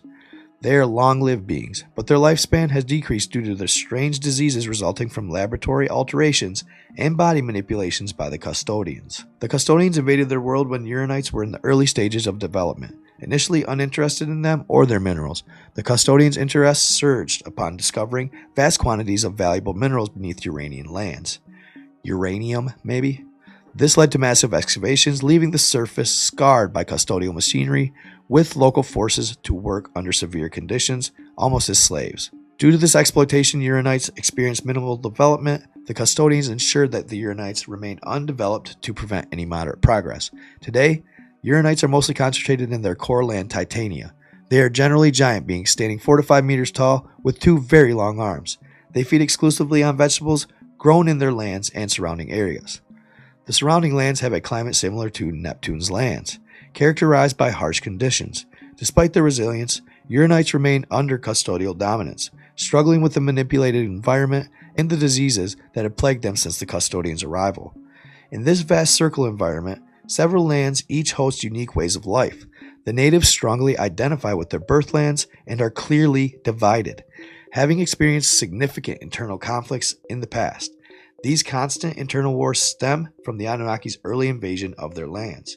The majority of the population who currently rule reside in the central area known as the Land of Zeus. Historical accounts suggest that a high-ranking Anunnaki leader lived there or still lives there, along with leaders from the Jupiter lands. The Zeus-born and Europeans govern and keep the other populations in perpetual conflict, using division to maintain control and manipulate the civilization. Metis is exclusively reserved for the leaders, with no other beings being allowed to enter without permission. The inhabitants have developed advanced destructive weapons for attack and defense, but lack spiritual development. Adhering to a hierarchical pyramid system instituted early by the Anunnaki pyramids are omnipresent in these lands, symbolizing the clear control of the parasitic race. Contact with humans on the known Earths occurred long ago, specifically the 3 resets or 3 reboots ago. These beings exhibit hostility towards most other races and have had several conflicts with the custodians. They have extensively studied humans, possessing large laboratories with advanced scientific capabilities for modification and manipulation. These beings are short. I think they're the Zeta Reticuli, if I want to say. In stature, 1.4 to 5 meters, known for their distinctive eyes and large bulbous heads, they are carnivorous, primarily feeding on animals born on the surface of their lands. In Aldebaran B, the taurinos or the taurines reside reminiscent of the minotaur from ancient myths with bull heads and human bodies. They embody the mythological image and upon closer examination reveal a direct connection to humans in past resets. Historically, giants' tales suggested that taurinos fed on human flesh. However, in recent times, taurines have proven to be benevolent beings who ended custodial rule long ago. Due to their actions, the taurines are not well regarded by the dominant races within the Great Dome. They have saved numerous races and species from extinction, particularly those unable to reach their full potential due to parasitic attacks. Despite several attempts to alter their genetic material, their empathy and love for life in other worlds remained unchanged. Initially, this was not the case, leading to significant internal wars within their territory. Carnivorous beings, taurines are now scattered across various circle environments. They have always been dedicated to spiritual development and possess extensive knowledge of exploration ships and weaponry. Helen has a direct contact with some of the taurines, and they have lived with the Anakim giants for a long time, sharing their technology and wisdom with us and aiding our survival after the Great War. Despite their contributions, giants, taurines, titans, and other beings are often depicted as evil in human stories, feeding on pain, suffering, or flesh, a truth in the distant past. These imposing figures are frequently rejected in the new humanity due to these representations. Taurines can reach up to 4.5 to 5 meters in height and are distinguished by their large horns, often cut when young. Aldebaran A supports animal and plant life, but taurines avoid living there due to a violent past marked by extensive bloodshed. A massive internal war between beings from both lands led to complete extinction in Aldebaran A. Out of respect for the memory of those lost, the taurines decide not to inhabit these lands at all. And last but most certainly not least, my favorite, the Saturnians are incredibly tall beings, 25 feet tall, with some reaching even taller. Their advanced psychic abilities coupled with their imposing physical presence make them exceptionally powerful. Due to their significant technological advancements and inherent strength, they have never been conquered by any parasitic race. The Saturnians, even those living on the rings, remained largely unvisited and overlooked until the Anunnaki finally gave it a try. When the Anunnaki attempted to establish dominance, they quickly realized the futility of their efforts due to the formidable nature of the Saturnians. Emerging from a period of extensive wars, particularly in the known lands, the Anunnaki were in no position for another large-scale conflict. Recognizing the strength and resilience of the Saturnians, they opted for a peaceful relationship. Interestingly enough, when the Anunnaki sought leaders among the Saturnians, they discovered that the traditional hierarchical structure they were accustomed to didn't exist. The Saturnians operated collectively, making decisions through their immense psychic power, ensuring the benefit of their race. Their unity was unbreakable. The Saturnians possessed highly advanced exploration ships and shared considerable knowledge about the Great Dome with the Anunnaki. However, they refused to assist in the penetration of celestial lands, which they, like many other races, consider sacred. Physically, the Saturnians are formidable beings with a bluish hue covering most of their bodies and white tones on their abdomens. Throughout various resets, they visited the known lands multiple times, weaving countless stories now mixed with mythology due to the custodial manipulation. Some Saturnians have been immortalized on large stones, mountains, or trees, bearing the scars of ancient custodial technology. Alongside the Anakim, the Saturnians are feared by both the custodians and the Anunnaki, as they pose a significant threat to any plans of conquering the celestial lands.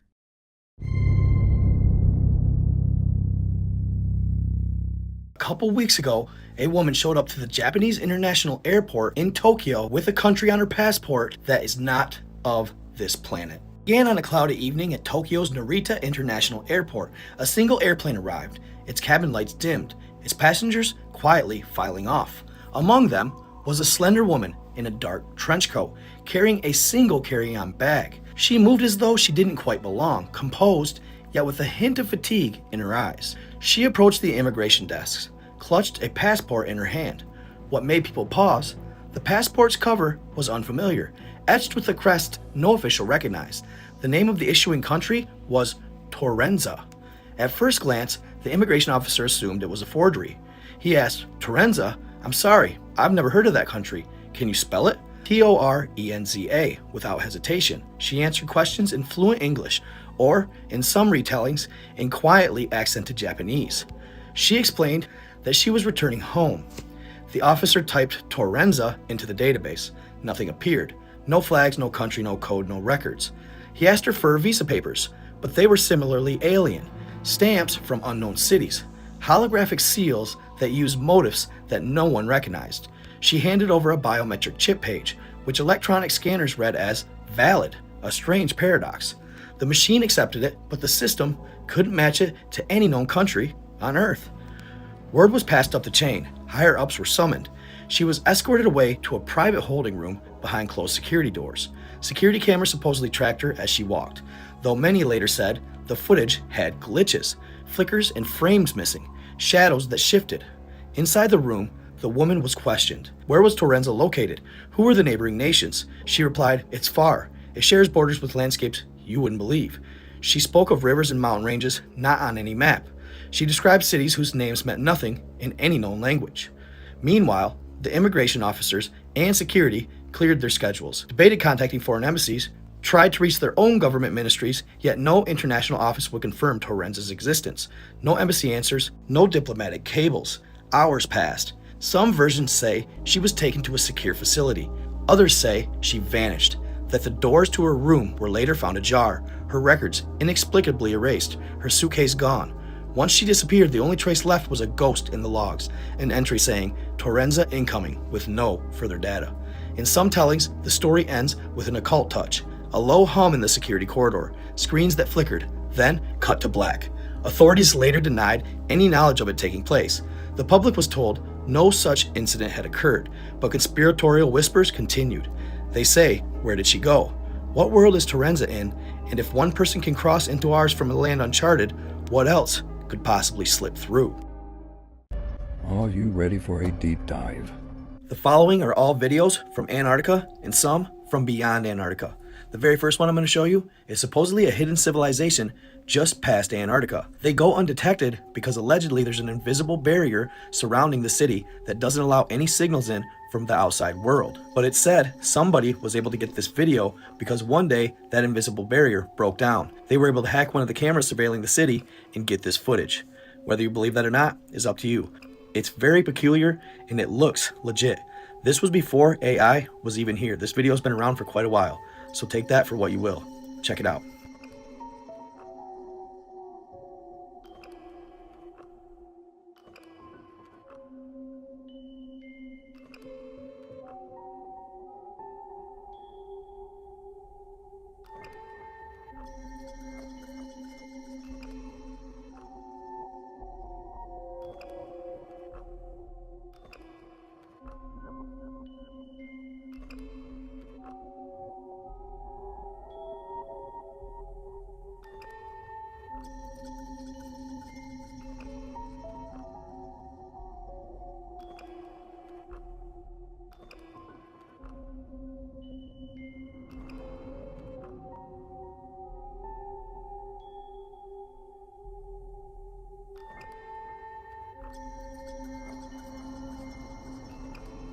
So there's actually a mysterious story about the last footage that you saw in this video. A long time ago, there were two brothers from Australia that went out fishing.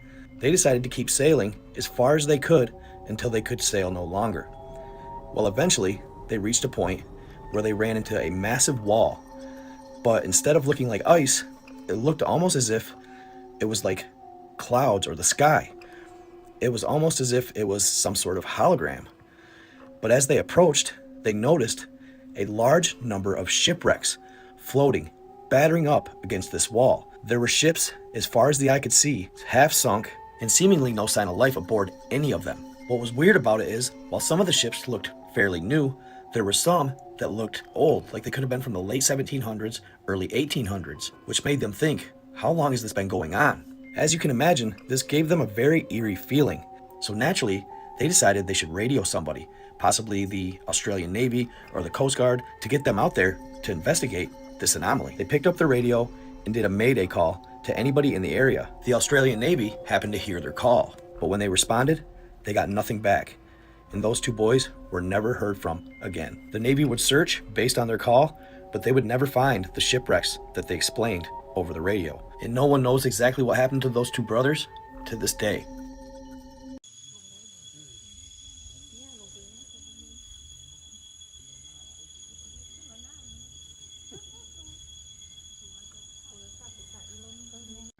So recently, a discovery in Thailand along the Kek River has been causing a lot of buzz.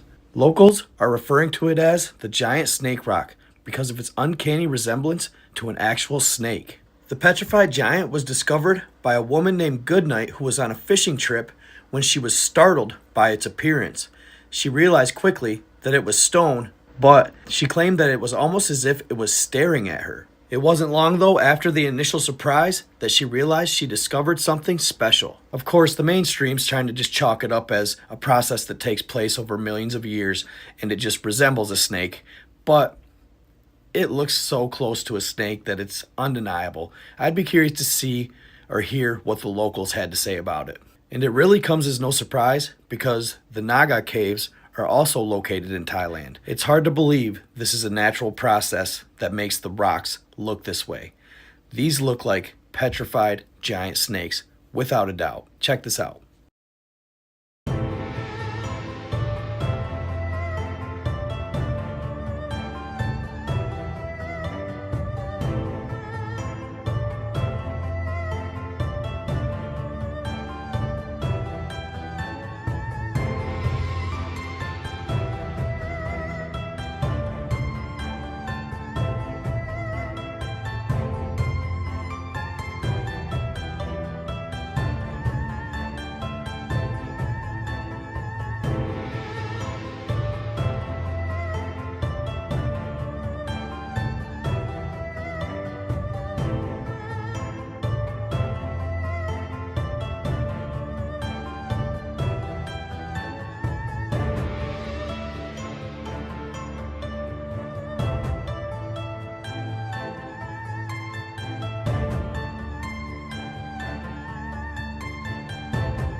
This is the story of the last crew in this generation to sail beyond the ice walls. It was the year 1900 and a crew of adventurers had plans to visit lands that motivated many explorers of the time.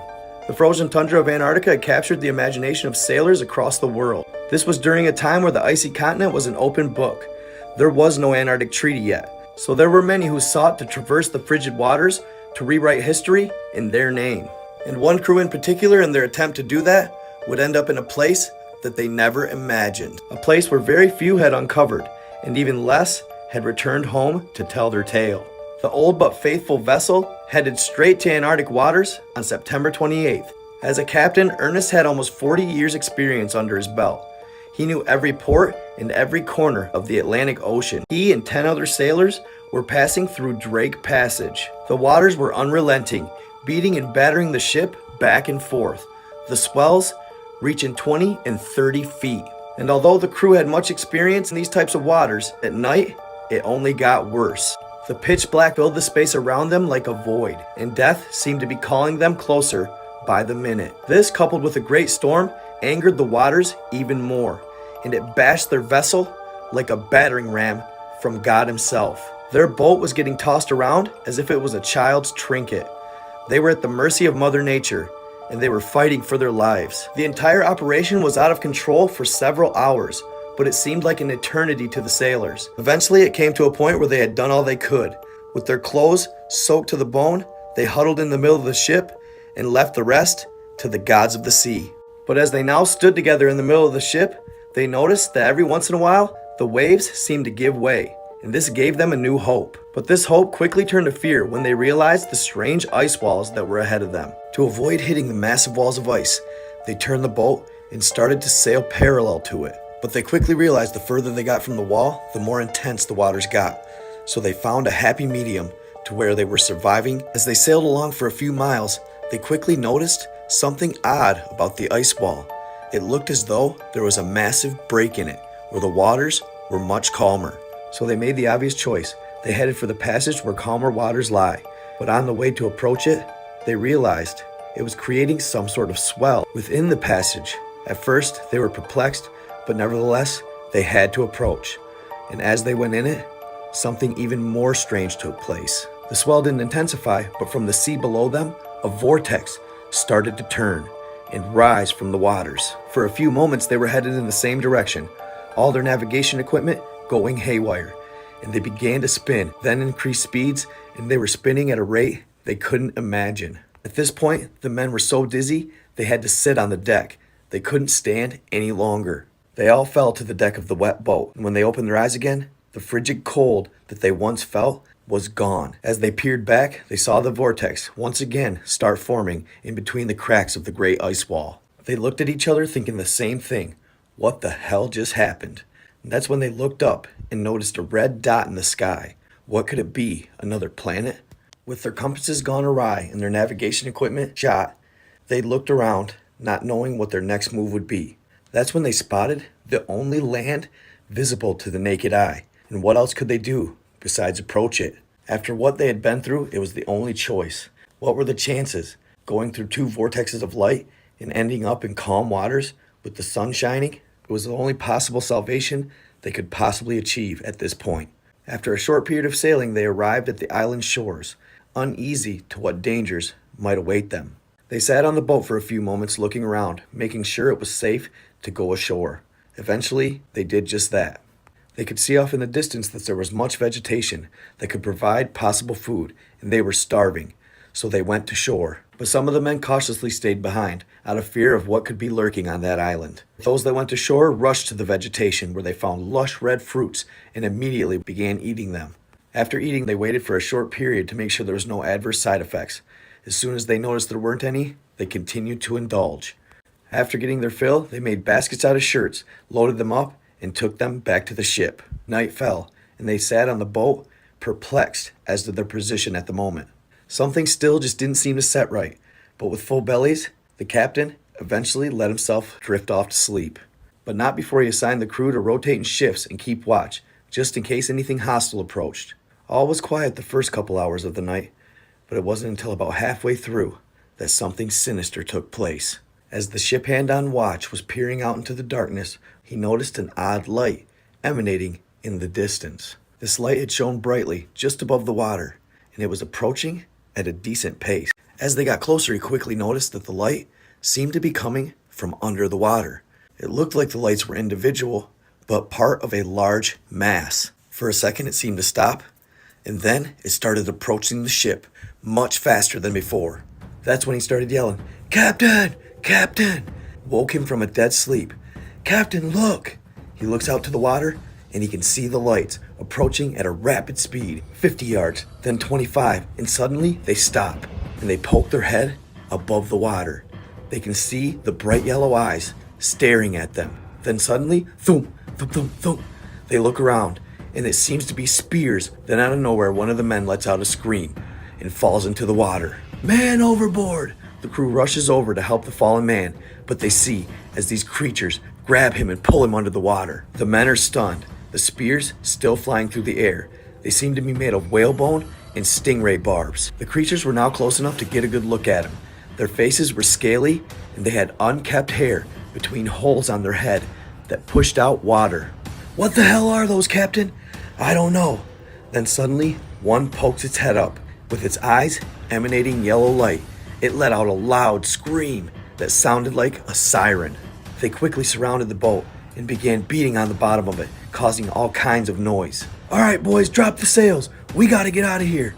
And they immediately did so and began making their way towards the open sea. The bright yellow lights and the thudding kept following them until they got to a certain point. Then suddenly, they stopped. The monstrous creatures all poked their head above water, and they could see their bright yellow eyes for miles, and finally, they disappeared. The men made an educated guess at which direction they came and headed that way. As the sun peeked over the horizon, they noticed the ice wall Then they noticed the vortex. This time as they approached, rather than two, there was just one vortex, and as they neared it, it quickly drew them in. It started to spin, and the men once again got dizzy and fell to the deck. By the time they woke up, they quickly realized they were just off the coast of Africa, a place where they were familiar with and had been many times. They all agreed and talked it over to never speak of this experience again, because they knew nobody would ever believe them and they'd be deemed crazy. Little did they know they escaped from an island very few ever had, and that island was known as Death Island, beyond the ice wall.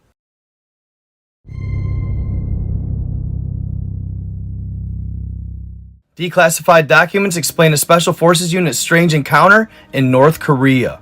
On December 17, 1974, a Special Forces unit was sent on a search and destroy mission in a demilitarized zone in the northernmost part of North Korea. They set out on their mission early that morning. Their objective, to use a winding river as a guide to locate the enemy and neutralize them upon contact.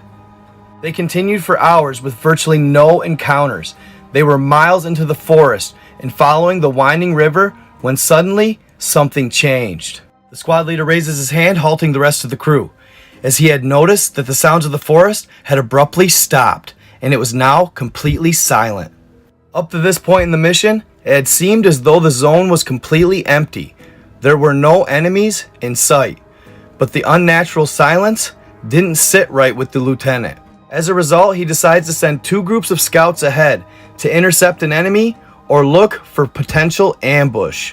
After letting the scouts get out in front, the rest continued their long trek. Hours later, evening began to approach, and that's when things took a turn for the worst. Night fell as they made their final sweep of the riverbed. Then, they moved to the rendezvous point established with the scout before he left, but he was nowhere to be found. So they quickly radioed the rest of the scouts and realized that they had all gone MIA. They assumed that they had been intercepted by the enemy.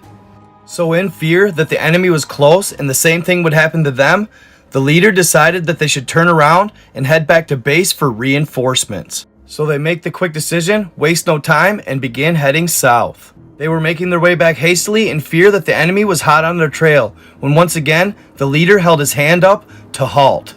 He orders the crew to keep their eyes up, and when they do, they can't believe what they see. As they gazed up into the trees, they noticed a group of dark entities had suddenly surrounded them without their knowledge. At first, thinking they were rebel soldiers, the group leader ordered them to fire on the creatures, so they raised their guns up and let them have it. The entities quickly disappear, and it doesn't seem like anybody made any contact at all. Baffled, the squad leader yells out, "Move, move, move!" as they had to get back to base as soon as possible. The entities continued to follow closely behind, and occasionally the group would stop and fire on one, but they never seemed to be able to hit them. This continued till they were halfway back to their destination, when finally they encountered their stalkers. Forces Unit Strange Encounter North Korea Part 2. They continued to push towards the base, keeping their eyes up into the trees, when finally it seemed like they had outran their pursuers. As they were moving along, they began hearing breaking foliage and leaves crunching at their six. Without order, they all stop in their tracks and look towards the sound. At first, they couldn't see anything, but moments later, dark entities began emerging from the bush. As they approached, the soldiers were frozen in fear. They couldn't believe what they were seeing. It was a small group of humanoids that stood 8 to 10 feet tall. Their arms long, ending in 3 fingers with claws. Their skin had a slight yellow hue. Their faces were flat with 2 slits where the nostrils were. Their eyes massive and empty, black as night. The soldiers stood stunned as the creatures seemed to pay no attention to them and just simply walked by. After they walked past, the men broke out of their trance and the squad leader yells, "Fire, fire, fire!" and they open fire on the entities. The beings turn around and just stare at the group as the bullets bounce off of them, virtually doing no damage. It was almost as if their skin was a suit of armor, or they were wearing advanced technology. After the soldiers ran out of ammo, the beings slowly turned around and walked off into the darkness, never to be seen again. Once the encounter was over, the group speedily made their way back to base, sprinting for miles. What's odd about this case is there was nothing in the report pertaining to what happened to the scouts that had gone missing. The 10 or so men that survived were the only witnesses that could state anything that took place during that mission. The funny thing is, they all told the exact same story, and after being briefed, it was deemed that they were all of sound state of mind. The only real evidence of this particular occurrence was the testimony of this group. Oddly enough though, the strange encounters in the area wouldn't end here. There were actually 2 more encounters with these beings involving soldiers in the same time period. In my opinion, I believe that they were possibly testing super soldier hybrids in the field of battle. What do you all think? Let me know in the comments. And the other 2 stories, next. A corporal's strange encounter while fighting in Vietnam. This case is similar to a case that took place in 1974 in North Korea. This occurrence happened 50 kilometers from the demilitarized zone in South Vietnam. A corporal and his crew were tracking the hills near a winding river in the treacherous jungle during the war. And after a long day of fighting, they decided to set up camp at the bottom of one of these hills. Night had fallen and everybody was sound asleep when the corporal had started hearing crashing around their tents. So he quickly got out of bed, grabbed his rifle, and went outside. But as he looked around, much to his bewilderment, nobody else woke up, almost as if he was the only one that could hear the sounds. So as his counterparts slept silently, danger loomed, and the corporal began hearing the crashing get closer. As his adrenaline's flowing and his heart is racing, he spots something emerging from the woods. Large, dark entities, about 9 feet tall. As they slowly walked towards him, he was just about to sound the alarm when suddenly it seemed like something was stopping him. So he stood in terror as these entities drew closer and eventually stepped into the moonlight. He couldn't believe what he was seeing. The creatures almost glistened as the rays made contact with their skin. They continued approaching to within feet of the corporal. He recalls their silky-like skin, long arms that came down to 3 fingers with claws. The humanoid's face was flat and it had 2 slits where its nostrils were. He stood there frozen, almost as if the entities were controlling him. He recalls a pungent smell emanating from the creatures. The young man, completely helpless, tried to cry out, to no avail. He simply could not speak. At this point, sheer horror had overtaken his body. He eventually came face to face with the beings, and that's when he noticed their lizard-like appearance and their dark, smooth skin. He was so terrified, he'd pass out at the sight of these cryptids, waking up in the morning to a pissed-off lieutenant. He stood there in shock, thinking about the events that occurred the night before, while his corporal scolded him for falling asleep outside the tents. The corporal was silent for months, only telling his story when he got back to headquarters. But it wouldn't do any good, as they would deem him mentally unstable, and they'd put him at the rear of the battalion. But this wouldn't be the last encounter of this type during the war. A year later, 6 men experienced a similar occurrence. Almost a year after the corporal, a 6-man team doing recon near the northern border of North Vietnam encountered a similar experience. Everything was going as it should until around midnight, when a number of entities emerged from the darkness of the woods. These entities again had smooth skin, flat faces, slits for nostrils, and had a nasty aroma about them. As they approached, the men seemed to freeze, unable to say or do anything. The entities ended up within meters of the soldiers, so they got a really good look at what these beings were. They had smooth skin and had 3 fingers at the end of their arms with long claws. And based on what the men experienced, these beings must have some sort of power of telekinesis or mind control.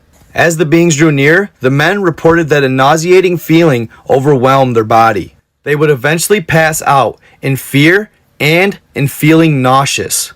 A couple of the men reported being sick for days after the occurrence, almost as if they had some sort of radiation poisoning. Though apparently these documents, in particular the ones about Vietnam, never became declassified, a number of similar reports occurred throughout the entirety of the war. It is assumed that these beings just wanted to see exactly what was happening or how the war was going. They were simply observing what was taking place during the conflict. Many believe these beings were reptoids or some sort of lineage of reptilians. I personally believe that they were some sort of hybrid super soldier that they were testing out in the battlefield.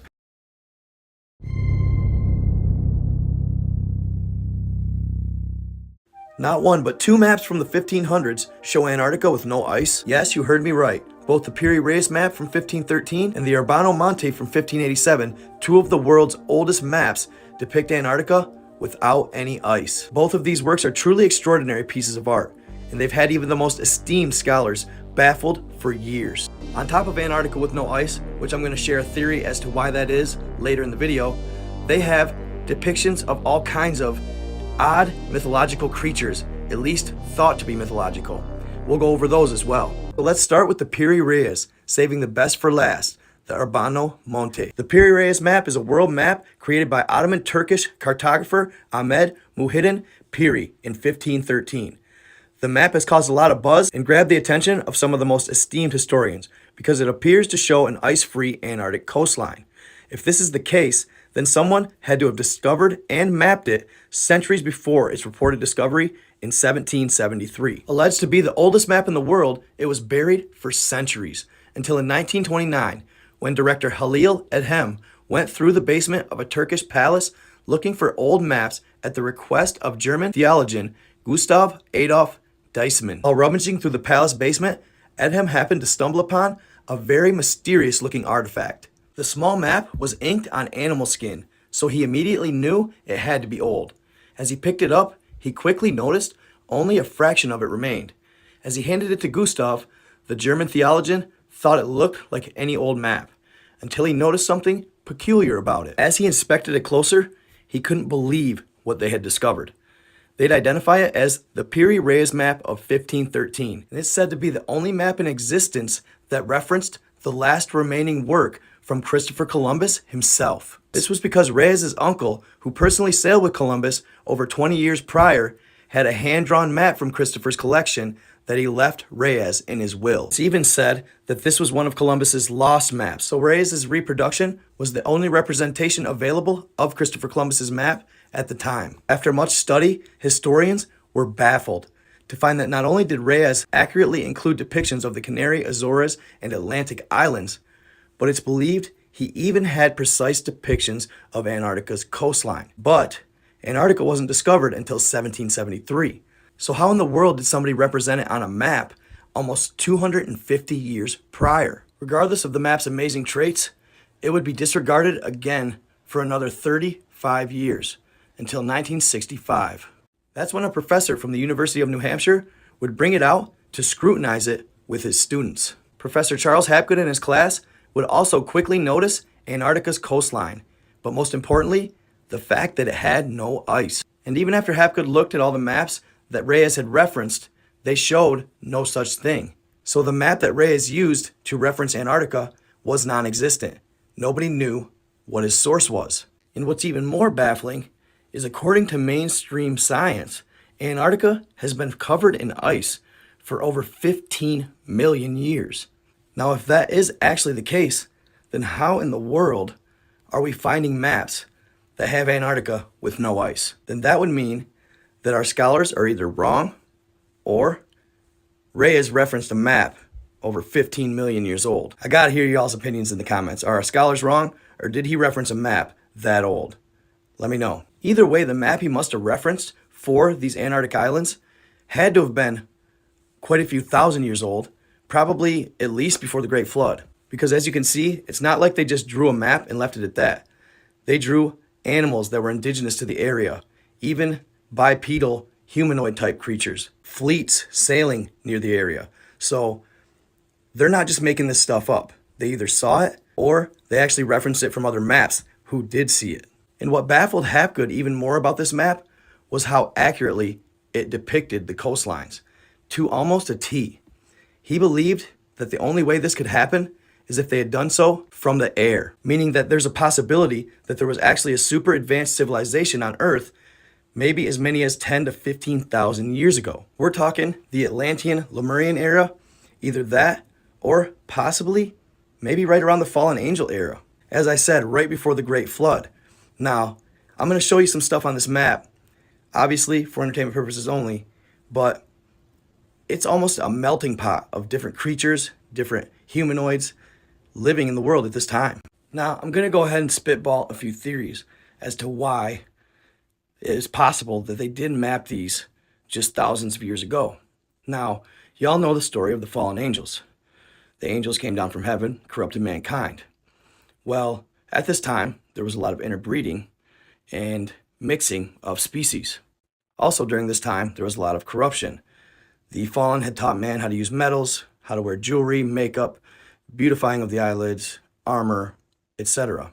Well, as I was looking over this Piri Reis map, which I recently bought a blowed up version of it, it's on a piece of like canvas, I was looking closely at it and couldn't believe some of the creatures I was seeing. Now, obviously, these could be written just based off fantasy, legend, and lore by Piri Reis back then. So, for entertainment purposes only.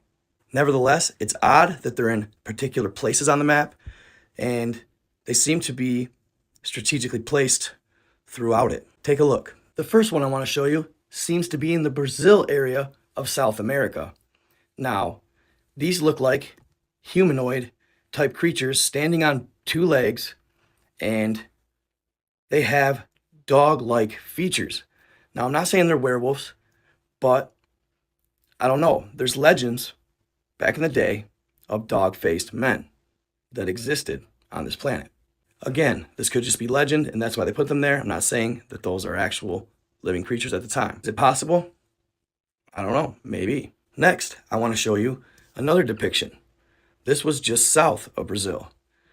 It seems to be a dog-faced man or woman and a blemis. Those that don't know what blemis are, those were humanoid, headless men whose faces and mouths were in their torso, their chest, and their stomach. Again, there's legend of these creatures. It's said that back in the day, humans used to even trade with the dog-faced men or the blemis. They were generally friendly and not hostile, though sometimes the dog-faced men could get hostile, according to legend. So this last one, I couldn't seem to find anywhere. I searched and searched, but there's no close-up pictures of him. But I have the map, so I took one. And that would be this gentleman. He's on Africa side. Now, if you look closely, he does resemble possibly a certain type of person. Yes, in the past, they've purposely done this, tribes have in Africa, but this is so old, one could possibly argue that maybe it's an authentic, elongated skull person. If you look closely, he has a crown on top of his elongated skull.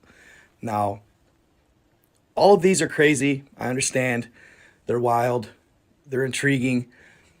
They put them on their maps, and I'm not going to lie, wait till you see the Urbano Monte map. Way crazier than this one. So, did they do that because of legend and lore? Did they do that because they were there? I have a guess, but I'll keep that for the live. Back to, why did Antarctica not have ice in these maps? Well, we all know that at one time, there was allegedly a Atlantean Lemurian war on this planet.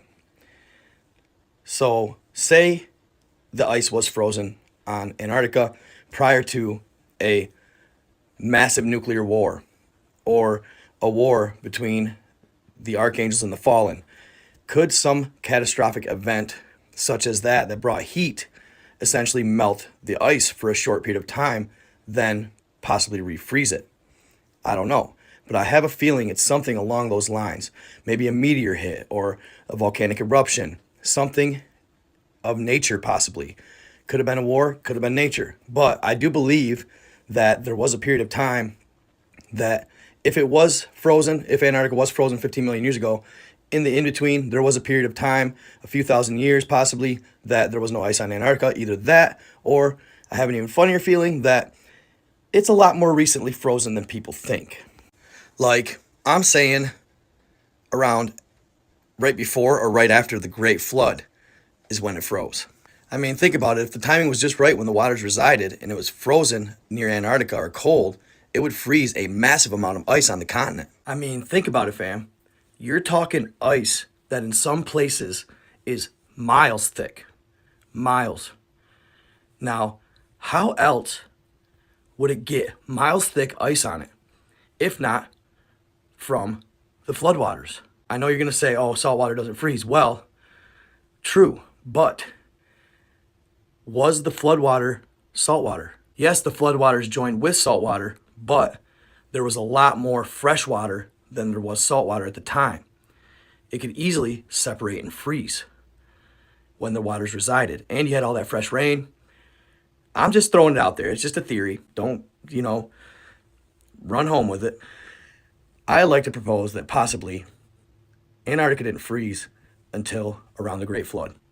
And that's why these older maps have Antarctica with no ice.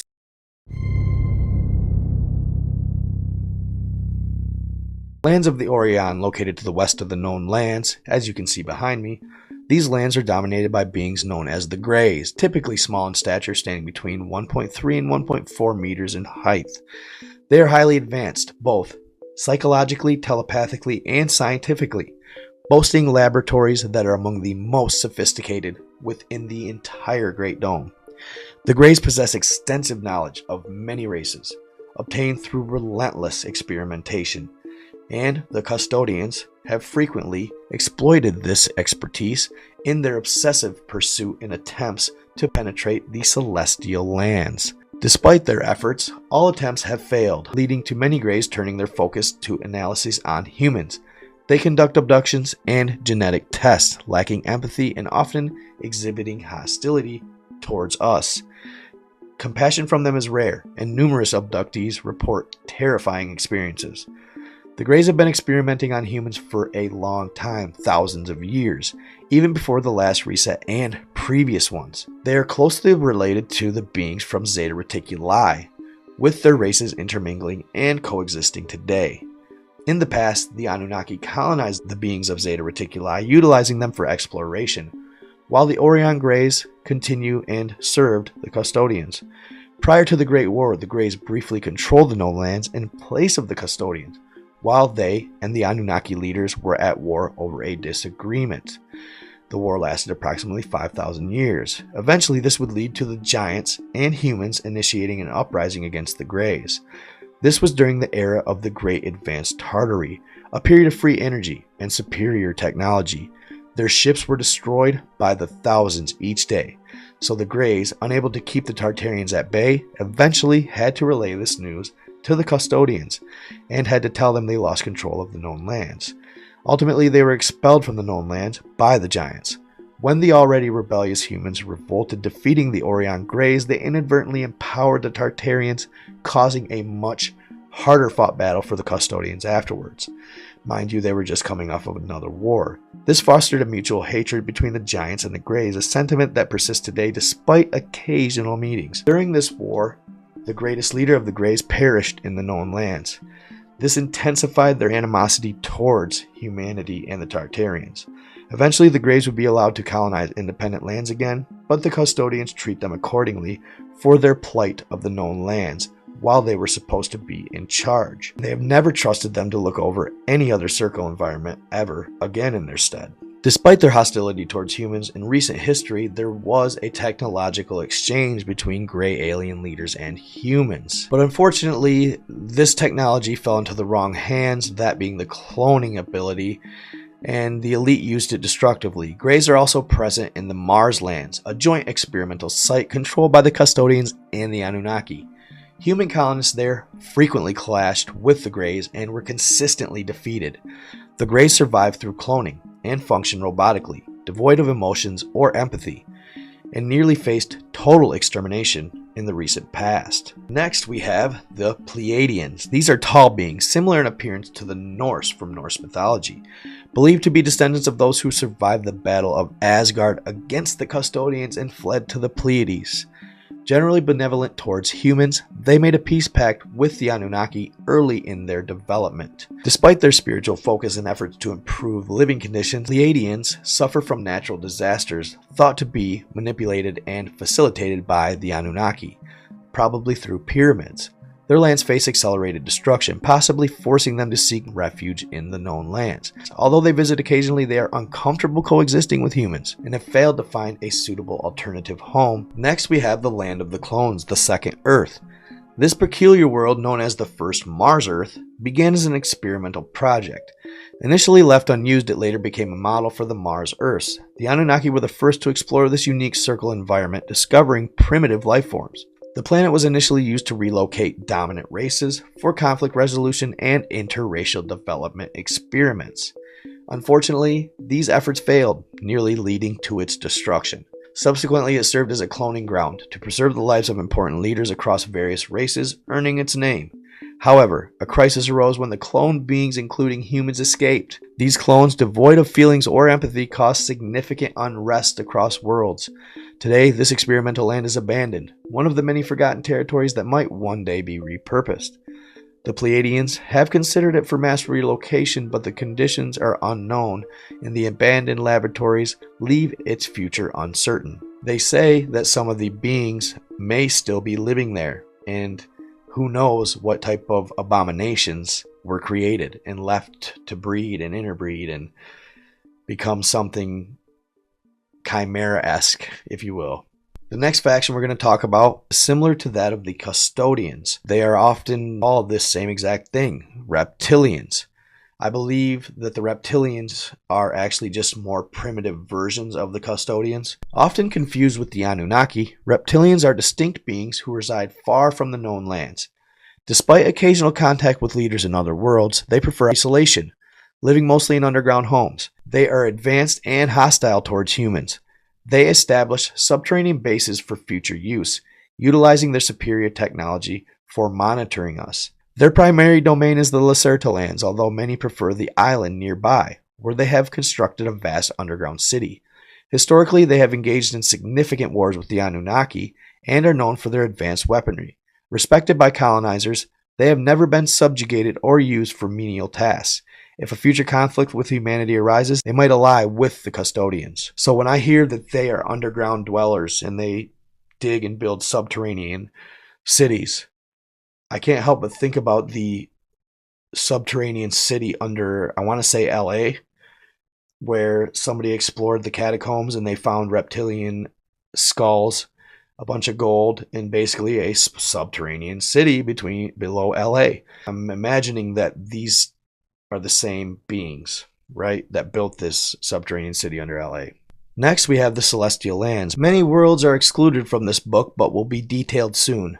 Numerous extraterrestrial races struggle to survive in a system where fate seems governed by chance. Despite this, some worlds experience peace and development, possibly due to lesser interest from the parasitic races or their unnoticed development. Other lands, as discussed, were devastated by the parasites before they could fully develop. Their history stained with blood, and their futures irrevocably altered. Humanity's spirit remains unbroken despite losing its kingdom long ago. The ongoing spiritual depletion threatens our existence, not physically, but by eroding our awareness of our potential. We must learn from races that overcame their oppressors and adopt their techniques to resist manipulation and oppression. Many are willing to aid humanity's awakening and liberation. Colonizers fear us because they cannot manipulate our essence, our soul, only our physical surroundings. It is time to awaken and realize our true potential. Why don't official sources inform us about these worlds, and why do they visit our lands? These questions are somewhat complex, but an attempt to answer them can easily be made. There are many continents hidden behind what is known as barriers or walls. These barriers can be made of ice, like those in Antarctica, or mountains. There are several types of these barriers, both within the known world and beyond it. Helen has visited these lands numerous times and considers herself part of our world. Her ancestors visited other worlds repeatedly, encountering thousands of races in both friendly and cruel ways. Helen feels a deep connection to our lands, as her ancestors were born and lived here until the end. Since childhood, she has been motivated by the idea of returning to the soil and the earth of her mother and grandparents, who sacrificed their lives for the freedom of their race. Helen's father, William Morris, was born in these lands, like many others. He was fortunate enough to cross the artificial ice walls imposed by the same parasites that control them today and managed to find their ancestral lands. Referred to as the Ancestral Republic, there he met Helen's mother and formed a great family. Helen cherishes the memories of her dear father and hopes that over time, more people will come to know about the lands where she was born, the ancestral lands. Helen's father, at the age of 34 and with significant experience in the Continental Navy, met a man named Butler. Captain Butler, who had also been born in Helen's homeland, was infiltrated in those lands. For reasons undisclosed, Butler assembled a team experienced in warfare and maritime navigation. Despite numerous complications and threats, they managed to enter the polar zone, cross the ice walls, and find their ancestral lands. Helen's father succeeded more easily under the guidance of Butler, an experienced captain well-versed in the route. Contrary to the seemingly random events described in The Navigators Who Crossed the Ice Walls, Butler was a seasoned navigator and a leader of the Naval Council in Helen's homeland. He had visited the known lands many times, contributing significantly to the plan he devised with Helen's father to infiltrate and execute their mission. Together they fought for their homeland, which they cherished despite the oppressive ruling race that hindered its development, the Custodians. Helen believes these lands rightfully belong to the true humanity, not those who blindly follow imposed rules. That's us. According to the decrees from the celestial lands to Hyperborea, humans should not seek escape but rather subdue and expel their colonizers. Recognizing the complexity of this task, an alternative plan was to relocate humanity before the next reset. The known lands and many foreign continents carry different names than those taught in stories. Despite some mythical elements, Helen prefers the name Ancestral Republic for her homeland, representing the surviving human ancestors from before the last reset, the Great Tartary. Her ancestors were born before the walls of ice, fought and sometimes died there. Countless tales of great heroes forged in these lands persist, just as heroes have emerged in Helen's homeland who perform great deeds in these regions. Helen speaks English, though a different native language is primarily spoken in her homeland's main city. Many languages from the known lands are also spoken there. Her parents fled these lands to start anew in the outer lands, escaping from all corners of the known world. Initially, communities formed based on culture, creating their own languages and cultures to foster unity and avoid divisions among ancestral humans. Over time, many adopted the native language, often forgetting their forefathers' tongues, particularly in larger cities, though efforts continued to preserve connections with the past. Helen's parents escaped the worst war ever seen, having no alternative but to flee or die. Her grandfather perished in that battle, and her mother escaped as a small child in her grandmother's arms, with many saved by the giants, for which they are eternally grateful. The giant race joined humanity during the previous reset, coming from outside to free them from the oppressive custodians. Those giants would be the Anakim, a very, very old race of giants, very highly technologically advanced. These beings are feared by the Anunnaki and the reptilians. In one of his most recent books, Mr. Nocelli provided us with a, of course, fictional timeline of humanity, how long they lasted, when they were established, when they were reset, and the cycle length. I found this to be very, very enlightening and intriguing. So let's go ahead and go over it. First humanity of Hyperborea, Asgard. Asgard, I will show you on a map here, was the start of 14,000 BC. So 14,000 years before Christ. That's not that long ago, guys, if you think about it. If you really sit back and think about it. The way we build our timelines, that's not very long ago. The reset was in 542 BC, down to the exact year. The cycle length, 1,458 years. So could you imagine, back then, these beings lived 253, maybe even 400 years old? You'd have a pretty good chance of catching a reset if you live that long, right? It's kind of a crazy thought. After that reset, wow, they established the first generation the same year. So what they do is, allegedly, they wipe out everybody except for the infants that are a year old or younger, or 7 months old or younger. They keep them, they raise them, and they reestablish the population with them. First generation, start, same year. Reset, 11,089. Cycle length almost exact down to the year, about 5 years earlier than the last. Second generation, 1189 before Christ. Reset, 9531 BC. Cycle length, they got a little extra out of this one, 1558 years. So there's an obvious pattern here, close to a millennium and a half. Third generation, again, established and started the same year as the reset. Now the resets here aren't all floods either, keep in mind. A lot of them were nuclear.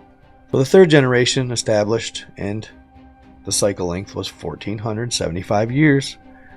The fourth generation, now we're getting a little better, 1681 years, getting a little lax. The fifth generation, now this is the generation that almost got our lands back permanently. So the sixth generation, 4742 BC, reset, 1728 AD. You heard me right. 4742 before Christ. Status 2024, cycle time to date, 296 years. So hopefully we got a lot of time left, but they can reset us at any time, allegedly.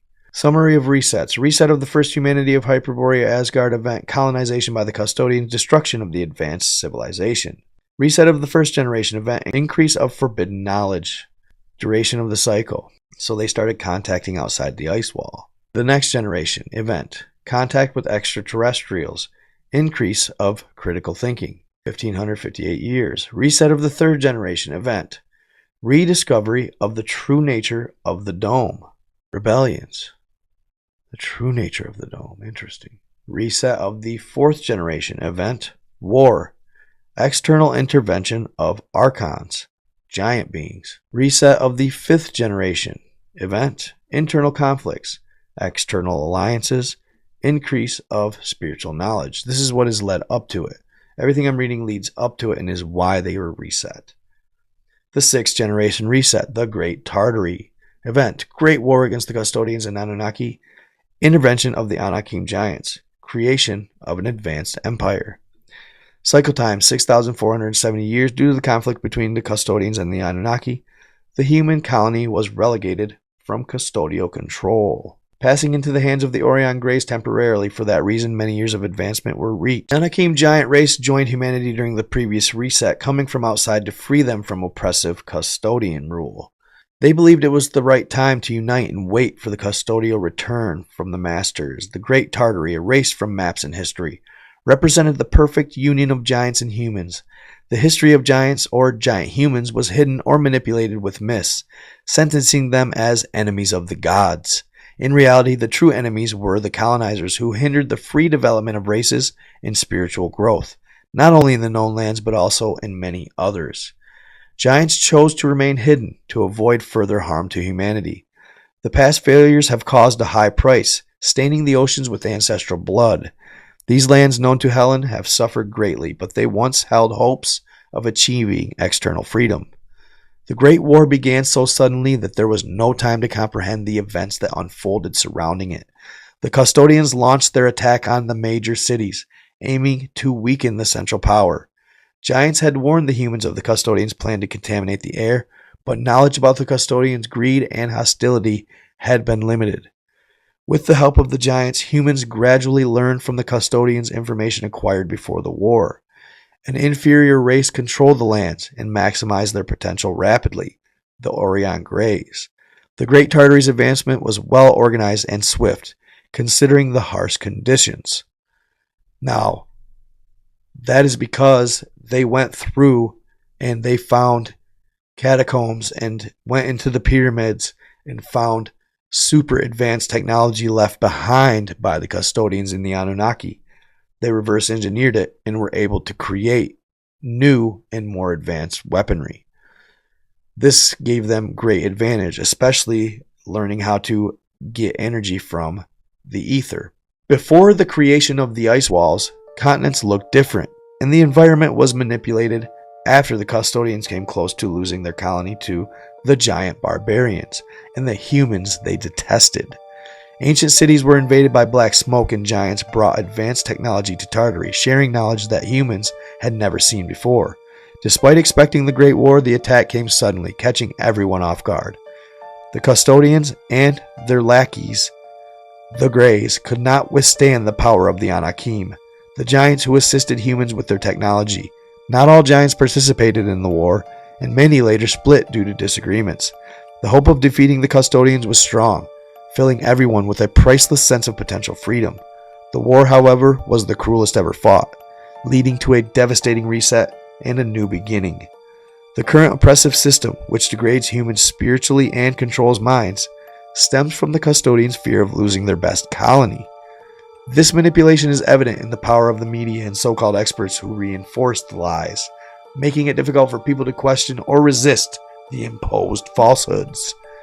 Helen's mother often recounts stories of their ancestors' struggle. The previous reset was the harshest, as humans and giants had once controlled the situation. When the central power fell, millions died, making recovery difficult. Helen's mother, a newborn at the time, was carried to safety by her grandmother, saved by the giants. The giant race joined humans during the previous reset, aiming to free them from the custodians' oppression. The Great Tartary was a union of giants and humans, whose history was later erased or manipulated. Giants chose to remain hidden to avoid harming the humans more, and the lands and ancestral blood were stained and lost the hope of achieving freedom. Helen's father, William, returned to his birthplace longing to help those who he left behind. He was tormented by the knowledge of his brothers suffering under wars, manipulation, and pestilence. Fearing the loss of their colony, they reinforced the walls and military bases, creating treaties and barriers to prevent humans from learning the truth. Despite these measures, about 14,000 infiltrated ancestors continued to support the mission for human liberation. However, an incident near the Antarctic Peninsula revealed their presence, leading to a crackdown. The custodians used advanced technology to control humanity, complicating the liberation plan. Some infiltrators had to return, and many died labeled as traitors. So on this last trip with Captain Butler and William Morris, Captain Butler would return from this trip alone. Helen's eyes filled with tears knowing that her father was lost. Helen saw Butler approach her and her mother looking defeated, his eyes bloodshot. He was also wounded in an arm and a leg. Those 10 or 15 meters felt like an eternity. When he finally reached them, he looked up and couldn't hold back his tears. He told them that Helen's father had died in the known lands near the Antarctic zone due to the custodial military technology. The custodians had supplied advanced technology to commandos and military leaders of certain countries, technology they did not even know how to use. This posed a severe danger to all life within the walled lands. The custodians realized this was a significant mistake, risking their own colony in the process. Although experienced in war, they underestimated the potential of a race to overcome them or the danger of losing those lands. In their desperation, they gave this unknown technology to the new humanity to counter the returning ancestors and other humans. The custodians also shared knowledge of weather modification and environmental manipulation. The ship Iron Blue, carrying Helen's father, some ancestors, and humans of the new reset, disintegrated in midair while crossing the Antarctic skies. An invisible barrier created by the custodians just before the dome caused this destruction. At the time, the barrier was unknown, leading to the loss of dozens of ships. Butler, returning on another ship, survived by a miracle and recounted Helen's father's death in detail. It was the worst moment of Helen's life. She felt immense frustration and helplessness towards the known lands. She lost faith in the custodians and the new humanity, questioning whether her father's death was worth it for a cause that seemed doomed. Over time, Helen came to understand and feel in her heart that she was part of these lands. She realized her father wanted humanity to be freed forever, just as she did now. The technology given by the custodians caused conflicts within the known lands, with countries using it to threaten and attack each other. This technology also made ships, planes, and people disappear, disintegrating them. The knowledge of climate and environmental manipulation added to the chaos, creating an era of turmoil that persists today. Since then, there has been a fear that humanity might be destroyed in an absurd war using biological weapons, or that the custodians might decide to reset out of fear of extermination. There was also the concern that humans might use this technology to attack the custodians, although this is a least likely scenario. Helen knew that after the incident at the Antarctic Peninsula, the custodians launched a massive crackdown. With fabricated lies and flimsy excuses, they stormed homes in countless countries, fearing that they were hiding members of the resistance. For over a decade, they scoured every corner for clues, using advanced technology to monitor and control the movements of the new humanity. Although they possessed such technology, the custodians reinforced it significantly after the Peninsula incident. This development severely complicated the plan. It was a major setback, as Helen and her allies had people strategically infiltrated in the highest levels of power: politics, secret societies, organizations, companies, universities, and even more. The resistance had been using their own technology to counteract custodial detection, making significant progress in preparing for the eventual transfer of many of those who were beginning to awaken to the truth. But the incident forced them to realize how delicate their situation had become. Any misstep could lead to an immediate reset. Initially, overcoming the barriers, military bases, and custodial technology, which included radars capable of causing earthquakes, was not a significant problem. The resistance had managed to bypass these obstacles repeatedly. But then the inevitable happened. An alarm was triggered by an earthquake near what the custodians knew as the Antarctic Peninsula, but which Helen's people referred to as False Antarctica. A group of travelers from the Ancestral Republic encountered a military base while patrolling the area in an icebreaker. When the group attempted to escape, the custodians' forces sank their ship, and the consequences reverberated through the highest circles of power. The custodians began hunting down everyone involved, searching every conceivable hiding place. They intensified their efforts, spreading fear and tightening their grip. They invaded homes, using technology to track the resistance movement more effectively than ever before. This escalation threw a wrench into the resistance's plans. Many of the 14,000 infiltrators were forced to return, and fear became a harsh reality. Some of Helen's ancestors were captured and executed as traitors, suffering unimaginable tortures that she chose not to detail here. Upon Captain Butler's return, he would be alone, without William Morris. A day Helen would never forget. Her eyes filled with tears as she realized she would never see her father again. Butler approached Helen and her mother, his face drawn, his eyes bloodshot. He was wounded in his arm and his leg. The 10 or 15 meters he walked towards them felt like an eternity. When he finally reached them, Butler looked up, unable to hold back his tears.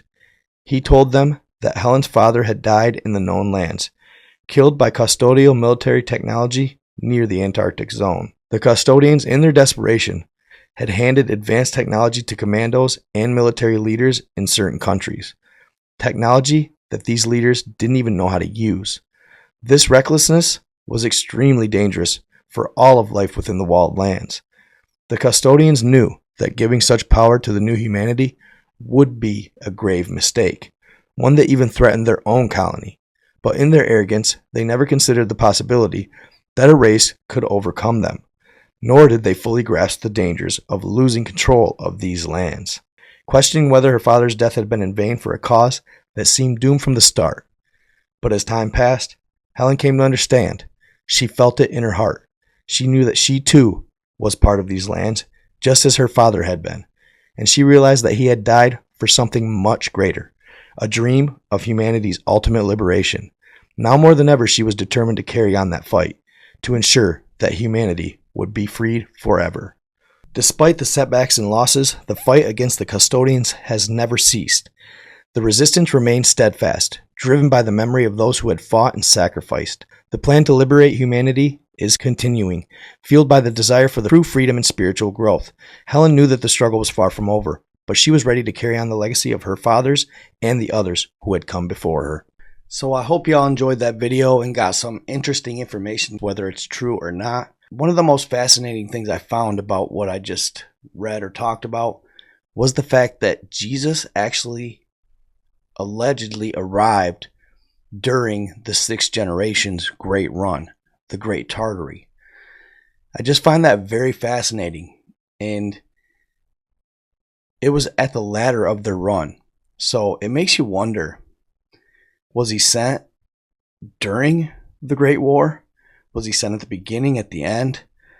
And if he was, then that makes sense as to why they crucified him. But if the Great Tartary was in control, you can't help but wonder where Pontius Pilate was influenced and by who. It's very interesting to me they sent Jesus, whoever it was, to show the Great Tartary what humanity was possibly capable of if they would find their spirituality, is what I believe. But it's crazy he did all these amazing things during the Great Tartary's run while the Anakim giants were here. Also, I wanted to touch on the 14,000 ancestors that were sent here and infiltrated society right after the Great Reset, the flood. And it would have been about the right timing because 1728, then they infiltrated. And then what happened? The Revolutionary War. I've always wondered if we're being ran by an evil faction or if we're being oppressed or influenced by a negative faction. Then how did the United States come to be? How did it happen to where there was democracy and freedom and the Constitution was written up, the right to bear arms, the freedom to be, the freedom in pursuit of happiness, the right to pursuit of happiness, free speech, all of the above? Those aren't negative or constitutional rights. I've often wondered that as I've found out more and more about what's going on here. And now I know the answer. Some of the men who wrote the Constitution, our founding fathers, allegedly and arguably may have been some of the ancestors from the previous civilization. It's hard to say. This is all just speculation. This is all just fantastical thought and theory. You know what I'm saying? It's all just theory, and it's for fun. So don't take it too literally, but I've often wondered that. You know, they planted people in certain places. You heard them in universities, politicians, you name it, media, celebrities, and they influenced society, and it had to have been for the positive.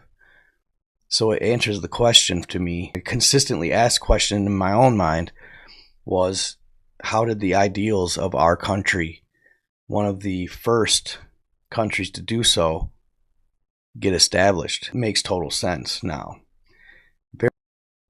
It's just wild as we go through this story, the dots that I've connected, the more I learned. Something to think about. Let me know what you think in the comments. Obviously, for entertainment purposes only, this may or may not be true. It's all theory and speculation, and it's just for fun. It's fringe. It's esoteric. It's just interesting to talk about, right? I hope you enjoyed the video. Stay in the love. Stay in the light. Be kind to others. And until next time, I am out.